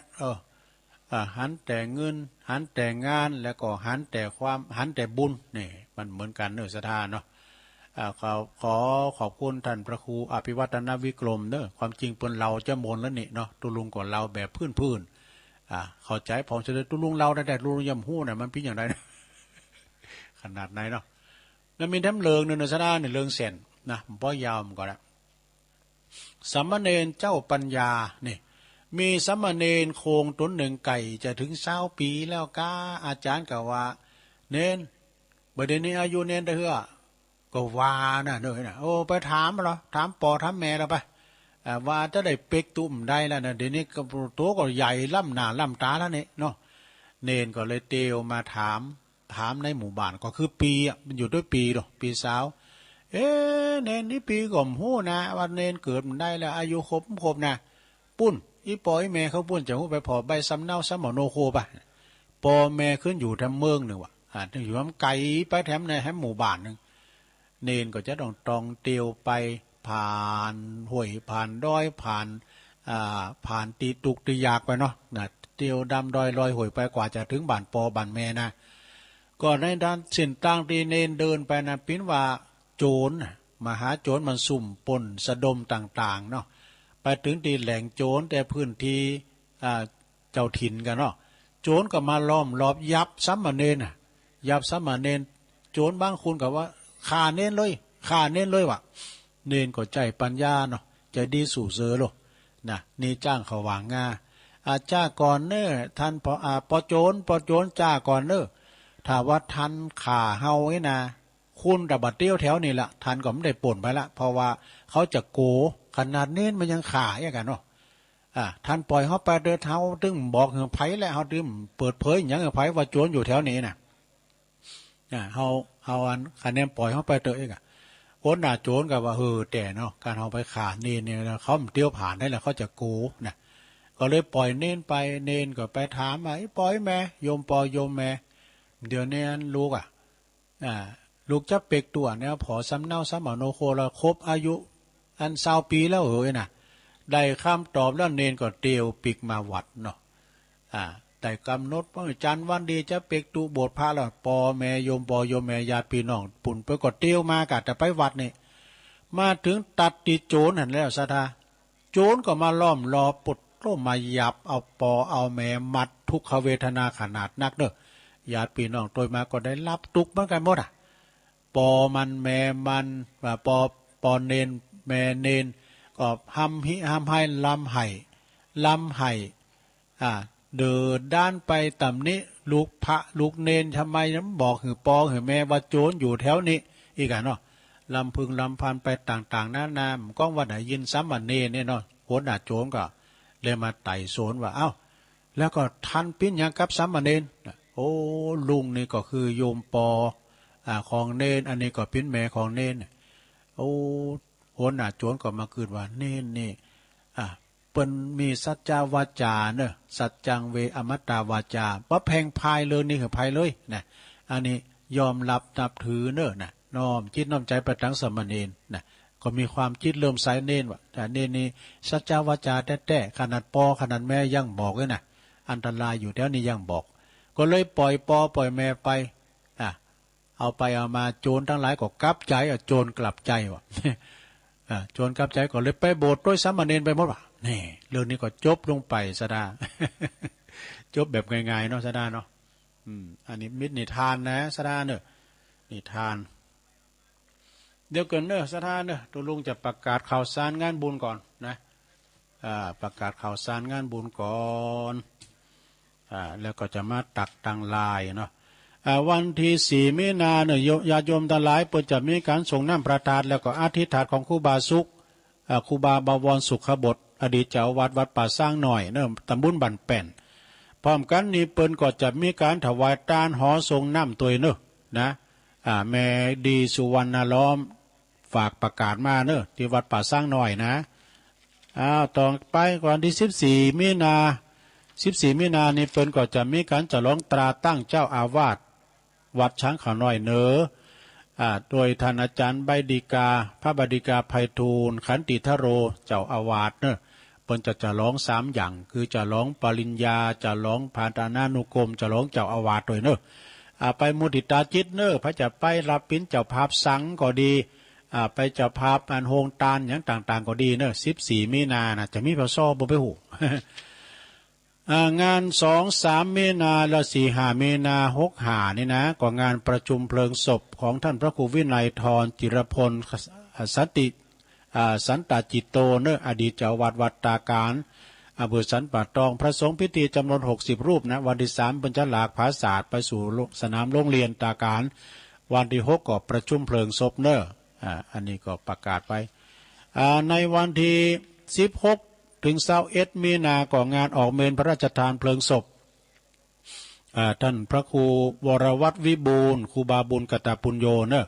อดีตเจ้าวัดหนองหอยตำบลป่าสร้างอำเภอป่าสร้างจังหวัดลำพูนอายุปน76 พรรษา 43เนอะนะที่วัดป่านี่นะวัดหนองหอยตำบลป่าสร้างเนอะก็ไปรวมทำบุญกินต้านการพระอธิการนิเวศเจ้าอาวาสแล้วก็ลูกศิษย์ลูกหาปอหลวงบ้านซอทอต่างๆเนาะปอาจารย์ปีนานเช่าใจเมืองมัคคณายกปีนานแดงคำปัญญาอันนี้เป็นวิยาวัจกรวัดพร้อมในคณะกรรมการปอาจารย์ลำวัดทุกหอหลังคาเฮินของบ้านน้องหอยแล้วก็วันที่5 ถึง 10 เมษายนนี่นะงานออกเมนพระราชทานเพลิงศพท่านพระครูกิติยานพิสิทธิ์หรือวัดตุนาบุญเกิดกิติยาโนอดีตเจ้าวัดมะครับทองไร่ดงตำบลน้ำดิบอำเภอป่าสร้างเนอะวันที่5นั้นก็อาราธนาสรีระลางอันไล่ดวงวิญญาณของครูบาขึ้นนอนนกนอนปราสาทนกฮัสดีลิงเนอะนะแล้วก็บำเพ็ญกุศลศพไปถึงวันที่10เป็นวันพระราชทานเพลิงศพ10 เมษายนเนอะถึง10 เมษายนที่วัดมะครับทองไร่ดงทุกวันที่23นี่เปิ้นก็จะมีงานทำบุญทานมีเทศนำเทศธรรม เปิดอุทิศบุญกุศลทักษิณานุปทานอุทิศถวายครับครูบาเจ้าอินตากตปุญโญวัดศาลาเนอะก็ทุกวันที่23เป็นวันคล้ายวันมรณภาพของครูบาอินตาเนอะโดยเมตตาบารมีตามหลวงปู่ท่านพระครูโชติสุวรรณสอนเจ้าอาวาสพร้อมกับปีนานเจริญปีนานโหน่งเนาะฝนขาวนะพร้อมในคณะสัทธาโดยวันที่7 มีนาก็ตรงกับเดือน6ปิ้งนี่ก็เจิญรวมทำบุญส่งน้ำพระธาตุที่วัดป่าไผ่บ่อทองตำบลแม่โป่งเนอะเปิ้นจะมีงานส่งน้ำพระธาตุโดยก็จัดไปตามภายในนะสดาญาโยมวัดป่าไผ่บ่อทองโดยเมตตาบารมีธรรมหลวงปู่พระครูพุทธิธรรมรักษ์เจ้าคณะตำบลแม่โป่งแล้วก็ตุปีสมเพชรปัญญาโนตำบลปากันเนอะตุปีเปิ้นก็โทรมาชั้นเพี้ยนด้วยกันไปดูดอกตีวัดไม่ห้องใครนะวัดใหม่พัฒนานี่ก็ตั้งอยู่ตำบลยางครามอำเภอดอยหล่อเขานี่นะเปิ้นจะมีงานในวันที่15 เมษายนวันพยาวันนี้เปิ้นจะมีการอบรมสมโภชองค์ประธานโดยเปิ้ ปิ้นแปลงพระธาตุครบ50 ปีของการต่างวัดเนอะแล้ววันที่17 เมษายนนี่ก็ยกยอดชัดบรรจุหัวใจพระธาตุนะงานบุญใหญ่เนอะจะลองอบรมสมโพธิองค์พระธาตุโดยเมตตาบารมีธรรมท่านพระครูสถาพรพัฒนารังสีเจ้าคณะตำบลยางครามเจ้าวัดใหม่พัฒนาเนอะแล้วจะไม่ลืมเรื่องการปล่อยโหลงนะ18-19 มีนาก่องานยกยอดฉัตรสมโพธิพระธาตุเจดีย์ถวายสิ่งปลูกสร้างสิ่งก่อสร้างเสนาสนะต่างๆเนอะเพื่อจะมีแห่โคตานแห่ผ้าห่มพระธาตุนะแล้วก็กวนเขาติบถึง2 หม้อโดยการมีซอฟังวันคำตีด้อยนางแก้วเนอะ18-19 มีนานะหัววัดมีอยู่250 วัดกันโอ้อาลุอาต้นโมนเนอะจะรุ่นดอยกันแล้วก็แห่เนาะต้านแล้วลุงกันเนาะแล้วก็พายจะปิ้นเจ้าภาพต้านบันไดโดยการเนอะบันไดเกี่ยวบันไดคำขึ้นสู่บนยอดดอยแป้งจัดงามหน่อยสถานเนอะเป็นแป้งงามเนาะมีหาวจับตัวนะตีเปิ้นได้มาลม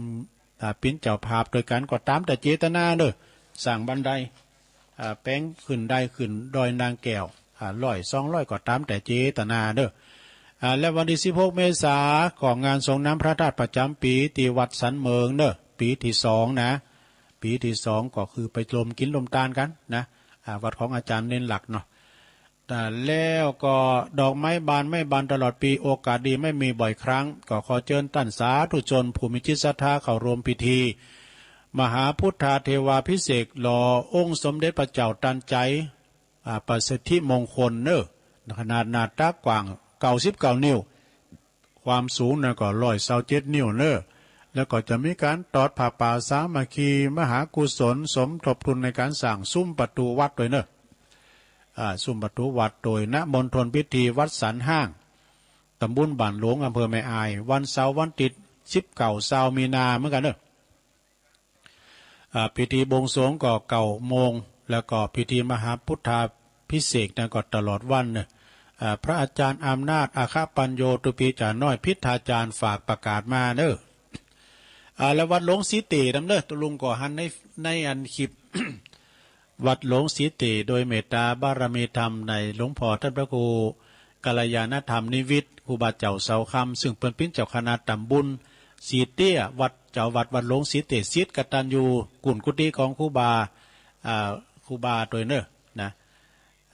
ครูบาสุรินโทเปิ้นจะมีงานบูรณะปฏิสังขรณ์อุโบสถเนอะเปิ้นสุโซมาเมื่อสมัยครูบาละนะแล้วก็เปิ้นแปลงประตูซุ้มวัดโดยเนอะโอ้ซุ้มวัดเปิ้นแปลง2 อย่างบูรณะ2 อย่างซุ้มประตูของวัดติดถนนนะแล้วก็ตีอุโบสถที่เปิ้นจะบูรณะแถมเนาะเอาทำงาน1 สุดท้ายก็วันที่22-23 มีนาเนอะ65ก็เชิญรวมทำบุญฉลองอายุวัฒนมงคลในเมตตาบารมีธรรมพระเดชพระคุณหลวงพ่อท่านพระครูสุจิตานุรักษ์ด็อกเตอร์เจ้าคณะอำเภอฝางวัดพระบาทอุดมนำบ่อสาวาเนอะหลวงพ่อเจริญอายุมาได้อยู่69 ปีในวันที่23เนี่ยก็จะย่างเข้า70 ปีนะงานนี้ก็สถาญาโยมเปิดจะมีการยกจอชัดของประธานเจดีย์โดยเนื้อสืบชะตาลงโดยแบบล้านนาแล้วก็วันที่22นั่นนี่ก็พระนักจัดรายการโดยการนำของท่านพระครูอภิวัฒนวิกรมก็จะป้ากันไปเป็นนอนคืนหนึ่งกับพร้อมกับสดาคืนสีขาวจะป้ากันไปเนอะแล้วก็ท่านปาจารย์จะได้แสดงธรรมในวันทักษิณานุปทานวันที่22นั่นด้วยเนาะก็พี่น้องเมืองฝางก็ป้ากันเนอะป้ากันนะ22-23ก็ไปนอนคืนหนึ่งนะเนาะพระเจ้าพิจารภาพสังนั้นก็ชุดใหญ่2,000 บาทจุดน้อยนั้นก็ 1,000 บาทจุดตัวจีนเด้อปัตหารเพนก็ชุดละ 1,000 บาทหรือว่าใครจะไปรับลงทานก็เจิญได้นะ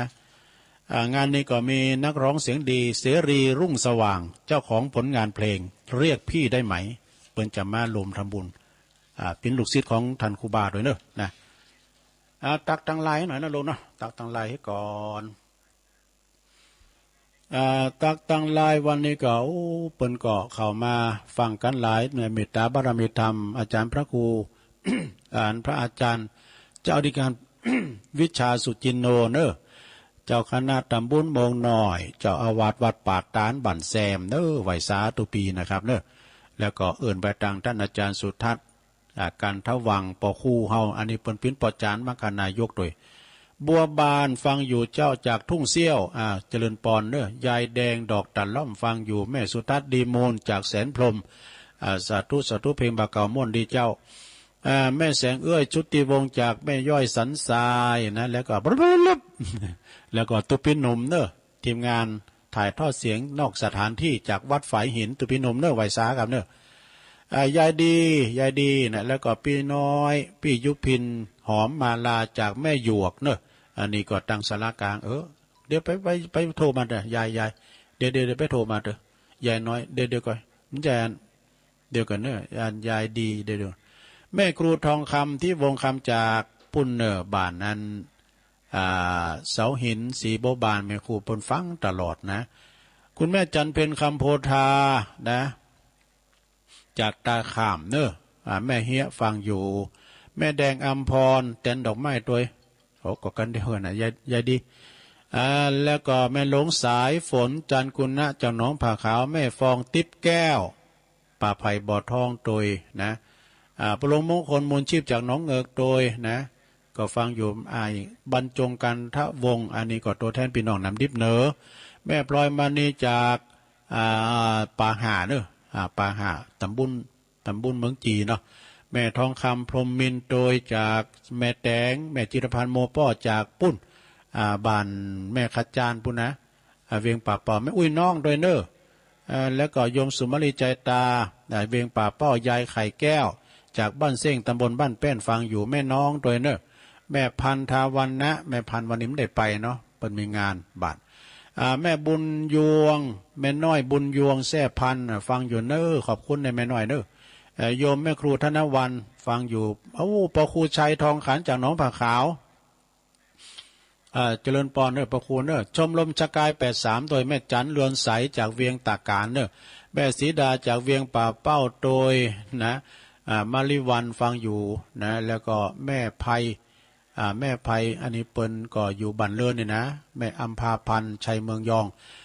แม่มนจากพุทธนิมิตโดยเนอแม่ครูแม่ชีจินพานีอู่ทองโดยสุทธิสอนใจฟังอยู่อันนี้คุณแม่การดาศรีเนตรวันนี้จะไปรับวัคซีนแถมนะนวลนิชาวชาติโดยนะแล้วก็แม่หลวงสุมาลีแม่หลวงสุมาลังกาพินจากป่าหาโดยโยมชื่นใจไพวันจากปางน้ำทุยายปันโดยเนอลุงนัดรถเดือนชัยปินตาจากเหล่าป่าฟางด้วยสุรชัยโดยเนอฟังเพลงบะเก่ามนดีตุลุงเนี่ยน่านฟ้าเรดิโอนะลูกนิรันดร์ปันดอนตองแล้วก็ปรุงสีวังบางคมเนตโดยเนอจากปุ้นทุ่งปู่แดงนะทุ่งปู่แดงก็อยู่ปุ้นอำเภออันนี้กะทุ่งปู่แดงก็หิมฮะนะกะเด็ดสหาแม่จงดีคุณแม่จงดีแม่จงดีนี่เปิ้นก็มีรายจือนะสดานะคุณแม่จงดีเนี่ยเปิ้นมีรายจืออยู่มันสหายากเหมือนกันนะสดากำมันสันลำแล้วนะนี่แม่จงดีก็เด้อการแม่จงดีสายฝางนี่3,800แล้วเด้อก็เดี๋ยวกะเดี๋ยวไปโทรมาเดี๋ยวแป๊บเดียวท่านอ่านทั้งแม่จงดีก่อนเด้อเสาสีว่านี่ก็แม่สมศรีสิทธิกิจเนอร์บ้านนันทารามฝาง200 บาทแม่อัมไพสิริมิตรตระกูลบ้านนันตารามเมืองฝาง500 บาทป้อกำธรอันนี้แล้วก็แม่เท่านะปางปอยเนอะปางปอยแม่คะ1,000 บาท1ขันเนอะแล้วก็แม่แดงปัญญาบ้านปางปอยแม่คะ100 บาทแม่มีชัยพินโยพาดบ้านปางปอยแม่คะ100 บาทเนอะแล้วก็แม่วัชรีเชี่ยวนพรัตน์บ้านป่าบงเวงฝางแถม100 บาทรวมบริเวณสายบุญจากคุณแม่จงดีเชื้อกันทา3,850 บาทเนอะสาธุเนอะอันนี้ก็เป็นรายชื่อรายนามเนาะของสถาตังเมืองฝางเนาะเอาละตอนนี้ตุลุงหมดเฝ้าแล้ว จะได้ เปลี่ยนบรรยากาศเนาะเปิดสายสถาได้โทรกันมาเนอะสถาเนอะโทรกันมาที่เบอร์089 0955565506อ้าวโทรเข้ามาเลยเจริญปอนเจ้าไว้ซาเจ้าแต่ว่าเอาโทรศัพท์บ้างไว้เนื้อฝึกสักผ่าเนาะจะอ่อนก็หกหาลุงเอาไปสักด้วยกันด้วยในโทรสักตั้มเจ้าวันนี้ต่อกังยองนะเจ้าสลีกังยองนะเจ้ามันมี3 ตอนเนาะวันเสาร์วันละตอนนะเจ้ากันว่าจักมัดอย่ามัดโดยปอกำปากกำคอมัดกันก็ได้กำยองสำนวนมวลกว่ากำใจฟังเสียงวอนใหญ่เตะตักคำยองของเฮาหูไหวสืบจักแต่หนีหอมโดยวาทีอันของเก่าแล้วเอามาคัดสีเอาเป็นของดีสืบต่อไปหน้าสนีกังยองพอลุงในป่าหอมเลอมาลาดอกไม้เป็นว่าระดกทุกตอดเรือไว้ใจเป็นแบบเก่าโบราณคนฟังได้ยิ้มจืนใจหวานฟังแล้วสำล้านหวานเย็นนะเจ้าคำยองของเฮาสาวจีหนุ่มเหนาเป็นหลักกันเจ้าเนินนายอูกันไว้เนอลูกหลานตั้งหลายยองจะหายไปอูเตไทยเจ้าอูกันไว้ตึกลูกหลานตันเต่าอูกันไว้เจ้าไปลืมกังยองเจ้ากังยองวรกรรมวันนี้นะเจ้าคำว่าสลายนะเจ้าสลายแปลว่าช่างนะเจ้าไว้เจ้าสลาไม้สลาปูนเจริญปอนครับผมภาษาครับตุลุงตุปิโอมาครับผมเวลุวัน05ไม่ใช่กะ07อ่ะ07ครับตุปิโอมเนาะฟังเจ้าแล้วบ่ครับผมเจ้าครับลุงครับดีไฟดับครับลุงกำลังไฟฟ้าดับแล้วเหมาได้ยินสักคำได้บึดๆเช็ควอตัวเนอะวัดทุ่งโป่งเนอะขอบคุณเนอะอมเนอะครับผมสาธุอันนี้ตุปิโอมเนอะเป็นอ่านพระอสมด้วยไม่ใช่กะเจริญปอนว่าสาธุคุณลุงแม่เพนว่าไปเลยแสงไฟสว่างตาแสงธรรมะสว่างใจสว่างตาได้แสงไฟสว่างใจได้แสงธรรมเจ้าความชัดเจนเข้าใจตุลุงเด้อเป็นธรรมทุกคนจะทายทุกคนเนอะขอบคุณมากเลยเจ้าขอบคุณแม่เพนขาวเตี้ยอันนี้คนสู้ชีวิตเนอะคนสู้ชีวิตนะขอบคุณตาจ่างเจริญปอนแอบได้สาเจ้าค่ะลุงอันนี้แม่สีทอนก็เสียงปล่อยดีแม่สีทอนเจ้าน้องบัวชัยปราการเนาะท่านพระเจ้าแล้วเด้อที่ตากตลอดเด้อขอบคุณหลายๆว่าก็ฟังท่านมหาอยู่ก้ามหาสัมภาษณ์ดีละชัยปราการขอบคุณเด้อแม่สาธุฮะหนาวเอาทอดเมื่อเช้าเนี่ยเย็นแล้วเด้อเจ้านี่สีเย็นมาเฮ้ยเจ้าเย็นมาหนาวมาเอาทอดเลยที่นี่25 องศาว่า25 26นาฬิกาเนี่ยก็ดีแต่นาฬิกาเนี่ยแต่ไม่สาเจ้าเนี่ยกำลังใจด้วยเจริญปอนนาฬิกาเนี่ยก็เป็นนาฬิกาตัวเล็กดูได้รับความเมตตาจากหลวงพ่อพระครูโชติสุวรรณสอนเปิ้นถวายกี่องศาเนี่ยหูหมอลำเดี๋ยวเนี่ยปุ่นไฟแดงเนี่ยมับเจริญปอนเจ้าไม่สาแม่ปราณีมาแล้วใช่ประธานด้านเมืองฝางไหมเจ้าแม่ปราณีแล้วก็เมืองฝางเนาะให้กำลังใจตุลุงเนอชัดเจนเลยเจ้าแม่เมาขี้เหล็กเจ้าภาษานะเจ้าขอบคุณหลายๆเด้อเจ้าสาธุแม่ปราณีนี่ตุงดังเดิมแท้ๆเนาะแม่จันสมเขาเนี่ยภาษาเจ้าเจริญปอนภาษาเจ้าแม่จันสีเนาะหูลุ้นเด้อกันเล็กเจ็ดคือดูเนี่ยการสิหน่อยสิหน่อยไม่เป็นเหมือนเดินตู้ห้องตู้ดีกว่าเนาะในฐานะที่ได้ก็เอาบอกเด็กบัญชีตู้เหรอแต่ได้บอกเดินได้เดี๋ยวถูกมากนะบอกมาเลยเดี๋ยวเนี่ยเก็บไว้ไหนเนี่ยบัญชีเนอะบัญชีเลข545เขียนเลยดูบอกคำถามนะ545เขียนไป545 256 256เดี๋ยวเลย 545 256 แล้วก็7959 7959แล้วก็เก่า256แล้วก็545 256 79 59คำโอ้เอา59แล้วกันธนาคารไทยพาณิชย์เด้อแม่ตรงนี้ดิเนาะไปติดตัวก็ได้แต่รถสิเดินเนาะอันนี้มันเป็นปุ้นอันเป็นของอันท่านพระครูปฏิภาณธรรมทินเด้อธนาคารไทยพาณิชย์ไหนดิมันใจอันก็ได้ก็แม่นอันเดียวกันน่ะอันเดียวเนี่ยคืนได้อ๋อจ้ะเดี๋ยวรอหลานก็เนาะพอรับเดี๋ยวนี้โอเครักไหมสาธุเจริญปอนเจ้ากะไม่สาเจ้า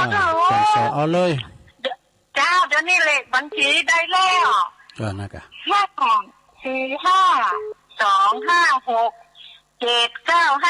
เนาะอีกา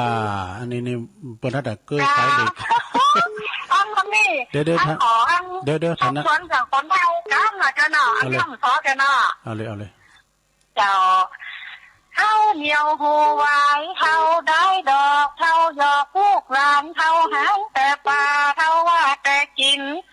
เฮาบินข้างขาวเฮาบ่ป้อเปลือกหนาเฮาตาไม่ไปเฮาไก่นกเขาเฮาชอบเงามืดเฮาเฟืดทิดลมเฮาจมแต่โคตรเฮาโบดมีปาน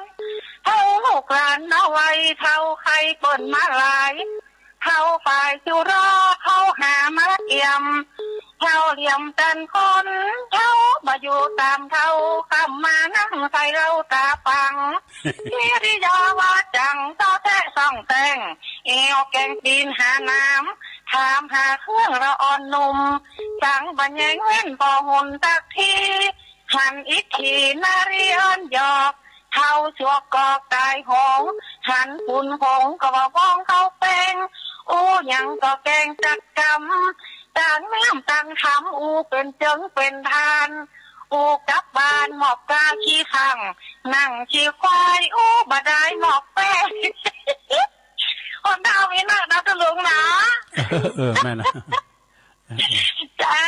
กำลังใจเด้อขอบคุณหลายๆเด้อ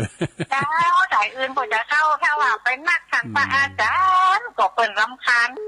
ไม่ใส่ดินตรงสั้นจะเป็นเจ้าจะโอนเงินไปนะเจ้าเนอ200 บาทเนอเจ้าได้เลยใจของคันไดนะเจ้าเนอบันไดสาธุเนอเจ้ากาไม่สาเจ้าสาธุเจ้าตุลุงเจ้า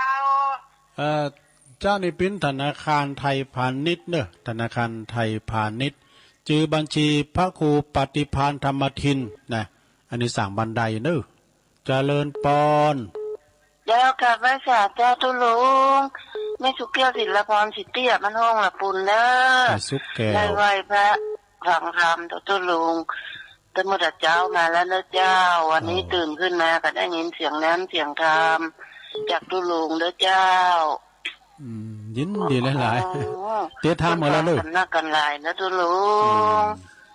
ติดตามตุลุงตลอดเด้อเจ้าสาธุเจ้าแม่สุกแก้วศิลาพรเปิดพิจเจ้าภาพธรรมเจ้าดูปัสต่างงานสะพานบุญเนาะเจริญปอนกับภาษาตุลุงฟังอยู่เนอะได้ยินแม่สุกแก้วแม่อันเพียนนี่ก็ดีใจแล้วเนาะห้วยการเนาะเจ้ามันกำลังใจทุลุงตัวนั้นพี่น้องอาจารย์ชัดเจนที่ไม่ต้องซักเลยนะเจ้าชัดเจนดีเนาะสาธุแม่สายทองเอาแม่สายทองเอาแม่สายทองแม่สายพินแล้วก็คุณยองโบกก้างด้วยเนอะวันนั้นไปปักกันปุ่นเนอะเอามาโซกันนะตีดอยนางแก้วเนอะวันจะร้องนะสมณเณรรักเขาก็ไปโยมพิสมัยเขาเนี่ยแล้วก็อันน้องเบลเขาน้องกบเขาไปหมดอะนะคุณที่เก่งก้อนก็เอามาอาจารย์นิพนธ์ก็ไปเนาะเจริญปอนอันนี้แม่ใจแม่ใจน้ำลัดมาแล้วฟังอยู่เด้อจ้าดีกะตื่นเด็กจ้านะแม่ดวงดีนี่เป็นยังโทรมาอยู่ไงเหรอแม่ดวงดีก็อยู่น้ำลัดเหมือนกันกะ ดีแล้วโอ้ขอบคุณแม่ใจเนอะ เจ้ากำลังใจตุ้นเจ้ายินดีโดยเอื่นประตังปอกำนัน40,000ด้วยเนอะปอกำนัน40,000แม่ใจได้ไปขายโคดขายของชำก็ป้องกันได้ดีเนอะแม่ใจเนอะด้วยความเป็นห่วงทุกท่านทุกคนใส่แมสเด้ล้างมือด้วยเจลเอาเจริญปอนแม่กราบนมัสการพระสามวายองลูกเจ้าครับผมหลวงพ่อมานิดเอาว่าไปเลยว่านั่นแหละเอาว่าเห็นหน่อยวันนี้คนผู้สูงวัยถูกพาดพิงด่ะกดโทษจะไม่ติดยังไม่สายพินว่าเนอะมันยังตกผ่านสวงนะผู้สูงวัยถ้าเป็นเท่าของงูยุงขนาดเนอะลุงเนาะอันนี้ว่าไปตามธรรมเนาะความจริงก่อนตื่นการเตือนคนผู้สูงวัยลืมตัวลุงตนไว้เนาะตั้งสติให้ดีเนอะจะเป็นลืมตัวเป็นคนเท่าจะนี่ก็ดีนะทุลุงเนาะครับวันนี้ปะกันแล้วก็ฉันเข้าด้วยกันเนอะที่วัดแมวไข่เนอะน่ากาแต่ว่าฉันเพี้ยนบ่นะน่าฉันเพี้ยนด้วยกันให้เนอะอันตุรีตุเพศก็บอกมันจะดีแล้วเนาะครับตอนแรกก็นึกว่าทุลุงจะมาบ่ายกันเอาว่าใจนายเนาะอันนี้ก็แล้วแต่ท่านพระครูเพิ่นจะมาหับตอนได้กับคนเพิ่นโทรมาว่าเฮาไปฉันเพี้ยนทางนอกบ่น่ะตุลุงไอ้น่ะกรรมฉันแค่ประสานวัดแมวไข่ไปเนอะครับเข้าป่าอาหารไปเลอะลุงก็จะเกียมของเกียมครัวก็ให้ไปดีไปถวายดึงปัจจัยการเทศการทำด้วยนะทุลุงเนาะของฝากของศิลลึกนิดๆหน่อยๆอาศัยนักก็ไม่ได้รถท่านพูดเป็นรถเก๋งรถเก๋งเนาะนั่นแหละวันหน้าวันตาล่องไว้แล้วมันก็รวดไปแวะถึงวัดพระธาตุน้อยแล้วก็ว่าแวะที่ปากทางเสลิญเนี่ยกันเนาะดีใจไปมาหาสู่พวกมันเป็นญาติที่ทำอันเดียวกันนะอันไผ่จะฝากทั้งตุลุงนี่มานี่ติดว่าไม่มีแม่จันหอมนะบ้านให้พัฒนามุกตนหมู่8ตำบลปูขากับแม่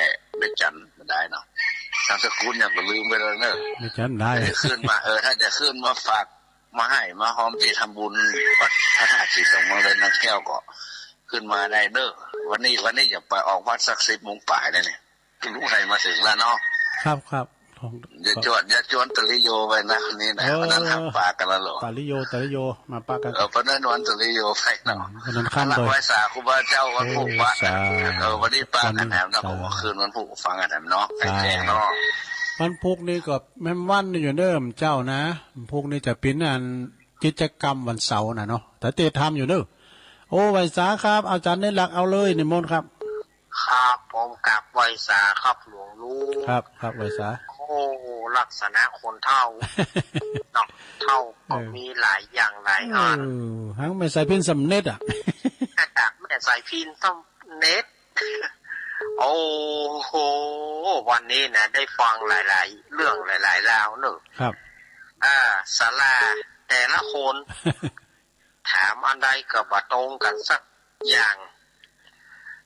ว่าก็เหมือนกับอย่างเขาไปเยี่ยวหาคนทงยานะกะถ้าไปเยี่ยวหาคนอันนี้นะคนจะบอกเขาเนี่ยมันต้องบ่ตรงกันครับคนหนึ่งเอา25ก็เข้าไปหันก็หล่นมาว่าเป็นดีแล้วบางคนไปดีอย่างนั้นเครื่องนั่นดุกแค่ไหนบางคนก็กำมือเขาแน่นเต๊กมันอย่างไรบอกว่าถ้าเขาใครหูเขาต้องถามเขาปล่อยเองดีกว่าเขาจะได้หูแล้วว่าบุคคลนั้นเป็นจะได้คนไข้เปิดมีอาการอย่างไรเขาปล่อยคนเดียวดีกว่าเขามีโอกาสนั่นน่ะสถานญาติโยมเขาต้องไปฝากถามเป็นจะได้นะเอาสัก10 คนนะมันตึ้งตรงกับสักคนอ่ะครับผมวันนี้ก็นิมนต์หลวงลุงไปตั้งได้ก็เดินทางสวัสดิภาพปลอดภัยนะครับโอ้ขอบคุณหลายๆเนอะสมณะเอาหลักเนาะครับวันนี้ก็เป็นกำลังใจเสมอนะครับจากไพศาลครับสดาญาโยมบุตร3 โมงนะบ่าย3 โมงก็ฟังสมณะเอาหลักปัญโยนันนะอาจารย์ประครูเปิ้นนิมนต์แตนนะบุตรเนอะพอวันศุกร์วันนี้ตุลุงเขามาอยู่นะมันจับเวลากันเจริญพรแม่เจ้ากับแม่สาวเจ้าตุลุงสาวรักษ์แห่งประการเจ้าโอ้แม่สาวรักษ์ฟังตุลุงอยู่เป็นกำลังใจให้ตุลุงตัวนะเจ้าชัยประการเนาะ19ประการนะเจ้าตุลุงวันแต่ไปมันโดยนักแก้วเนาะเจ้า19ก่อน19แม่เนาะ เจ้ากลับไปสาเจ้าตุลุง โอ้ขอบคุณเนอสาธุสาธุตัวแทนชัยประการมาแทบหนึ่งลายและยังทำตับเต้าทำลูกกาได้ลูกหลาวันนี้พอหน่อยบุญปันได้มั้ยเจริญปอนเจ้าแล้วมั้ยายพรยายพรดีเจ้าละตื่นเจ้าล่ะรับดีเหรอรับดีเนาะเจ้าน่ะกะฟังยายพินเจ้าใจเฉยเป็นซอมนนะได้เอาสักบทละว่าแม่ยายพรซอจางเดี๋ยวจ้าห้องเพลงในจางคุณหมอค่ะเปิดให้เราหนึ่งจ้านะลุงไปงานศพกะวันนี้ไปงานศพอันปะอุ้ยหมอนนวลติปาละโยมปอของท่านพระครูชลทานพิทักษ์ไม่ห้องใครไปกะเปิดไปวันเนี้ยเปิดไปมอบเงินหมื่นท่านพระครูเปิ้นหับ10ขันเปิ้นหับบันได10ขันแม่น้อยบุญยวงแซ่พันนั่นก็เปิ้นจะไปวันเนี้ยก็โทรหาเปิ้นล่ะโทรล่ะบ่ได้ยินมาได้จังเดียวเปิ้นมีบ่ขับรถฮะนะยินดียายพรเด้อบึดปากกันแฮปปี้นิวเยียร์ใหญ่กะเบิร์ธเดย์ไปใหญ่แล้วโทรเข้ามาโหเวลาตัวลงหลายอยู่นั่นน่ะ0899556506เจริญปอนไปสาเจ้าตัวลงนางแม่อุ้ยอินมาแล้วตั้งเซลแล้วก็อุ้ยอินมาแล้วแม่สาบเสมิงฟังตุลุงจังว่าเตทำแล้วทำก็ยาวไว้นะวันนี้ทำยาวบ่เสียงหายไปติ๊กอ่ะสงสารแต่ก็ลักษณะคุณเฒ่ามนตุลุงตั้งใจฟังอยู่สุขใจสุขกายกับสัมมาเนาะแม่นอ่ะอาหารใจอายุกูนี่แล้วฟังทำเลยฟังซังเนาะใช่ป่ะฟังเพลงอย่างว่าอ่อนหนุ่มเนาะฟังน้ำฟังธรรมไปอะกับแม่เนาะจะอยู่กับธรรมะนั่นแหละสบายกายสบายใจแต่กะรับดีนอนดีกินข้าวรับน้ำลุงเนอะลุงเนอะว่าถุงวัดโจ๊กว่าหลงวัดไทยเนอะลุงเนอะผู้ก่อฟังแถมยินดีแม่อุ้ยเนอะเราว่าห้ามตุลุงอยู่สักวันนี่ก็กันนี่ก็ถึงหันก็อยู่บุญตาถึงมีกันมันหันก็พอสอนล่ามเนอะมันอย่างนั้นอย่างเดียวกันนะโควิดกันนักมาที่แม่นั่นก็นั่งมาอยู่ใจนี่อันนี้วันนี้เดี๋ยวไปซองเจี้ยนกันนะอันเม็ดเนี่ยก็จะไปหาตุลุงวัดได้หรอมันสักอยู่นะก็ไปอยู่สาธุยินดีเนอะอุ้ยอินแม่สาบเสมิงเจริญปอนทางอยู่เด้อตุลุงแม่อยู่ไหนแม่ดวงดีเลยค่ะแม่ดวงดีเนาะน้ำลัดมาแล้วเจ้าแม่ใจก็มาละไม่ได้ฟังยังไม่ได้ฟังธรรมต่อดีกะฟังเป็นธรรมก่อนรับเนาะมันรับดีนะดีแล้วขอบคุณเนอะแม่ดวงดีคุณหักษากับจูอยู่ดีมีสุขเจริญปอน0899556506เจริญปอนแม่ชนะจ้าลุงแม่ไข่แก้วมาแล้วแต่ถามลุงว่าลุงพรน่ะมันนี่แต่ตั้งใจยังไม่ยินโทรไปลุงพรได้ชิวนะน่ากะลุงพรได้ชิน่ะได้ตกความถี่ไปนี่น่ากะกดห้องเพลงเจนโมเนี่ยลุงพรได้ยินฟังอยู่ก้าห้องเพลงพร้อมกันเด้อลุงพรเนี่ยเป็นจังโทรมาตอนแรงบ่ตอนแรงตอนเจ้าบ่ได้แล้วลูกหลานจ้ะลุงพรดอยซิวจ่าได้พี่เล็กบัญชีแล้วเนอะจะลุงได้แล้วเนาะได้แล้วจ้าบุตรจะบอกทำกรรมเนาะธนาคารไทยพาณิชย์เนอะไทยพาณิชย์บัญชีพระครูปฏิภาณธรรมทินเนอะสร้างบันไดโดยตรงเนาะขอบคุณเนอะสาธุวันที่19ก็ไปหับเลนกันนะโดนแจกเลนกันเจริญปอนกรรมการตุลุงเจ้าดูแม่อยู่ตรงใดฟังอยู่เนอะตุลุงเนอะแม่อยู่ไหนแม่ แม่จันหอมนะกะโอ้แม่จันหอมปาดตึงยายพรนะปะอย่ามาเก่งเนาะตุลุงยายพรนี่ปวดมือโป้ได้กะเจ้าเป็นลมพ่อลมใจให้ลูกหลานเนอะโอ้ได้กะเจ้าให้กำลังใจตุลุงเนอะขอบคุณแม่จันหอมเนอะปาดตึงหลวงปู่ลาเจ้ากราบนมัสการตุลุงฟังอยู่เนอะ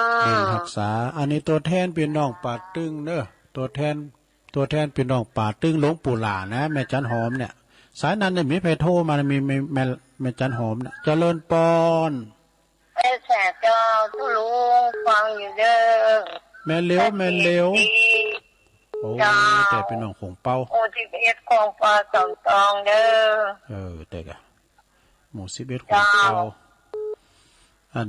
ปอธนัดก็โทรมาเพิ่นลงมาดีเจ้าตุลุงดีแล้วบุกก็มาทำเจ้านึงอยู่เจ้าคนอื่นเพิ่นจะโทรหั่นเนาะเจ้าสาธุแต่บุตรก็ฟังสามเณรเอาลักปัญโยนานเนอเวลาบ่าย 3 โมงนะไว้เจ้าตุงตื่นแล้วเนออันนี้ใจปากการทำตับเต้าแม่บัวพันแม่บัวพันทำตับเต้าไม่ได้แต่ตุลุงแล้วนะเพิ่นไปจำที่วัดสันปุเลยเพิ่นละบ่ฮะเพิ่นไปจำที่วัดสันปุเลยหัวชัดอ่ะไปเปลี่ยนหยังสันปุเลยก็ดีนะกะได้นะกะไปอย่างหาตุลุงน่ะกะอุ่นใจได้ไปไปกลับไปบ้านตุลุงน่ะกะบ่ได้ไปละเพิ่นเอาสันปุเลยเพิ่นบ่สันปุเลยมันมีหลายตีโดนะสันปุเลยก็มีแล้วก็ตีอันเนี่ยกุมารวัดกุมารตุปีแก้วครับเนาะตุปีแก้วก่อนเนี่ยก็เป็นศิษย์เก่าวัดพระบาทวัดพระพุทธวัดนั้นพระธาตุดอยน้อยเนี่ยนะมาต้องมาเป็นเนรเนี่ยตุปีแก้วแล้วเพิ่นแยกตัวไปอยู่ที่วัดกุมารแล้วไปสร้างบารมีพวกโธ่อันนั้นก็เป็นจัดรายใหญ่เนอะลุงน้องลุงเป็นหลายลูกศิษย์ลูกหาเพิ่นน่ะอีหลวงพ่อสั่งไปสั่งนั่นน่ะเนาะเนี่ยก็ยินดีแม่บัวพันธุ์เด้อทำตับเตา0899555656อ้าวพ่อเลี้ยงบุญตันมาแล้วไม่สาธุลุงพ่อบุญตันป่าไร่นั่นจึงว่ารับลุงฮะนะน้อยมันถึงเนาะการเฮานะตื่นแล้วมาดื่มรับเอาเลยนะตื่นมากันโอ้เป็นท่าเด้ยังตัววันนี้บ่เข้าเป็นท่าอันนี้ทีหนึ่งปลุกนาฬิกาไว้ลุงมาตรงล่างหน้าล่างตาเปิดสถานีแล้วฟังตุลุงทองแล้วก็เปิดเพลงซุปจับเข้าไปเมื่อก่อนออก2 ชั่วโมงกันนะกันต้องออกรายการเนี่ยเพิ่นถามว่าตู้ไม่เคยรับก็กลางวันก็ลุยลายมารับไปกัมวันนี้ไม่ได้รับวันนี้จะไปอันปุ่นไปดอยสะเก็ดยินดีเนอะปอเนอะสาธุแต่ว่าก่อนแรงก็ถวายเวลาให้ท่านพระมหาสมชาติไปชั่วโมงเนาะ4 โมงแรงว่านะว่าก็ตุลุงก็เต้นเพิ่นนั่นเนาะเจริญปอนไปการผู้ลุงโอ้เจ้าบุญตันเดี๋ยวนี้บุญมีนำแล้วครับบุญมีเมืองกลางประโทเป็นไรคงก็เจอมุมก็ฟังมาพอกะก็เดิมโทรมาก่อนเปิดจดขาได้นี้เคยเป็นสมาชิกกันหรอน่ากะจะเต้นออกสมาชิกแค่กะเขาเริ่มร่างเริ่มหรอครับนั่นนี้แล้วดังเดิมแต่กะพอบุญมีเขาเนี่ยบุญตันเขาเนี่ยครับพอบุญตันมาแล้วเนาะบุญตันมาแล้วยังบุญปันพอบุญปัน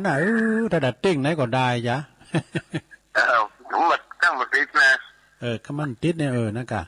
เป็นอันไม่น้อยว่าเพื่อวานเขาเอาไปซักผายวันนั้นมือถือป่ะนะว่าก็ว่าไม่น้อยเป็นกำลังใจคุณลุงดูนะขอบคุณเจริญปอนน้อยบุญมีแต่ใส่ปอนนานบุญมีดิจ้ะเนาะเอาสัก2 สายเนาะอาจจะโทรมากับสัก2 สายก็เดือกกับเป็นหลายคืนไปนั้นเนี่ยวันนี้วันศุกร์ท่านพระครูออกอยู่เนอะพระครูอภิวัฒนวิกรมเนาะว่าวันศีลเปิดออกถึง7 โมงพุ่นน่ะดูว่าเนาะวันนี้ก็จะป้ากันไปดีดอยเตียน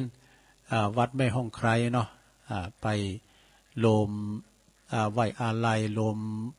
ทำบุญทานเนาะในงานชาปนกิจหรือว่า บำเพ็ญกุศลศพของป้าอุ้ยหมอนโนนติปปาละเนอะอายุเป็นเก่า17 ปีนะเปิ่นจะเคินศพแต่ก็วันพุกกันเนอะวันพุกเปิ่นเคินศพไปสู่สุสานป่าจ้าบ้านไม่ห้องใครกันต่อไปเอาสายสุดท้ายเนาะเจริญปอนไม่ใช่ครับตุลุงครับโอ้พอลงวินครับพอลงวินพอบุญตันเนี่ยใส่เต่าตรงนี้นะพอบุญตันจะตีช่องลูกสนวนเนาะแต่กะอาจจะพอด้วยกันแล้วเลยจะตื่นมันนะสันขีดเล็กเนาะอารมณ์แกดีเนาะโอ้เปิ้นตุกสูงอย่างแหละนะคนที่เปิ้นโทรมาเนี่ยอารมณ์ดีหมดอ่ะเนาะที่เปิ้นฟังก็อารมณ์ดีนั่นเนาะครับยินดีบ่ลงวินเด้อโอ้สาธุอันนี้สันขีเล็กสุดท้ายแต่กันนี่ตั้งใดจ๊ะเจริญปอนนมัสการค่ะตุลุงโอ้อันนี้อยากดอยน้อยพัฒนาหนองหานสันทรายค่ะดอยน้อยพัฒนาเนาะค่ะตุลุงบอกบัญชีตุลุงดอยซ้ำๆคนอื่นเป็นจดประทันก็มีนะคะแต่ก็เดี๋ยวจะได้บอกตอนเดี๋ยวเนี่ยกะแต่ค่ะเจริญปอนเดินทางไปไหนปลอดภัยทั้งไปและกลับนะคะตุลุงขอบคุณหลายๆขอบคุณหลายๆเด้อสาธุนมัสการค่ะเกมปากกาเด้อตุลุงจะบอก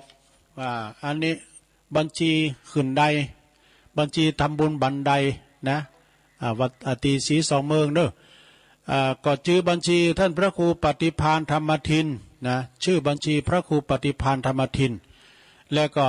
เลขบัญชี54525675959นะแม่จันสีบกอกฟังเด้อแม่ชีเด้อจดไว้เด้อธนาคารไทยพาณิชย์บัญชีเลขที่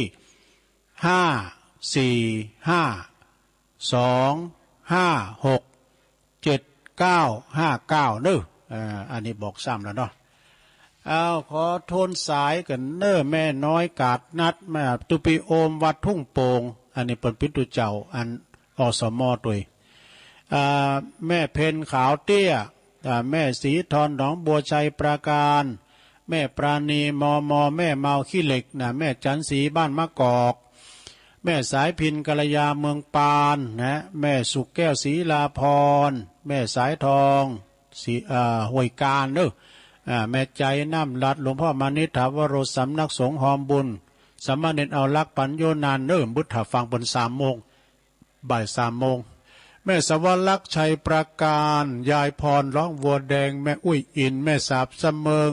แม่ดวงดีน้ำลัดแม่ไข่แก้วบวกก5นะตัวแทนพี่น้องตำบลนครเจดีแม่จันหอมป่าตึงหลวงปู่ล่าแม่เหลวขวงเปาหมู่11แม่บัวผันจากถ้ำตับเตาชัยปราการป่อบุญตันป่าไล่จาก3 ยอดเนอะป่อบุญมีเมืองกลางป่อลงวินสันขี่เล็กแล้วก็โยมจากดอยน้อยพัฒนาหนองหานสันทรายตึงมดได้เศร้า4 สายพอดีอยู่นะตุลุงก็ขอนำรายการจากลาสถาไปก่อนเนอะวันนี้ก็ต้องขอบคุณต่างงานเจ้าหน้าที่ดีเจที่ก็เกี่ยวสัญญาณทุกคืนโดยเนอะแล้วขอบคุณทางพี่น้องศรัทธาที่เพิ่นฟังกันโดยวันพรุ่งนี้ก็เป็นกรณีพิเศษเนอะจะยกวัดมาบ้านนะเขาจะมีกิจกรรมในวันพรุ่งนี้คุณจะมาหนักมาลายเนอะแล้วก็จะเตะทำอยู่จะสหาทำอยู่เนาะจะเตะทำอยู่วันนี้ก็อุพิษอุทุกอุเจ้าอวยไปก็ขอสุมาอาภัยเนอะขอพี่น้องศรัทธาญาโยมไปที่ไหนตั้งใดก็ขอเสียวขาดปลอดภัยจุดดีมีสุขอายุมันขวัญยืนมีโจกมีใจเหมือนการจุกคนจุดตานเนอจัตตาโรธรรมาวัฏันติอายุวันโนสุขังปะลัง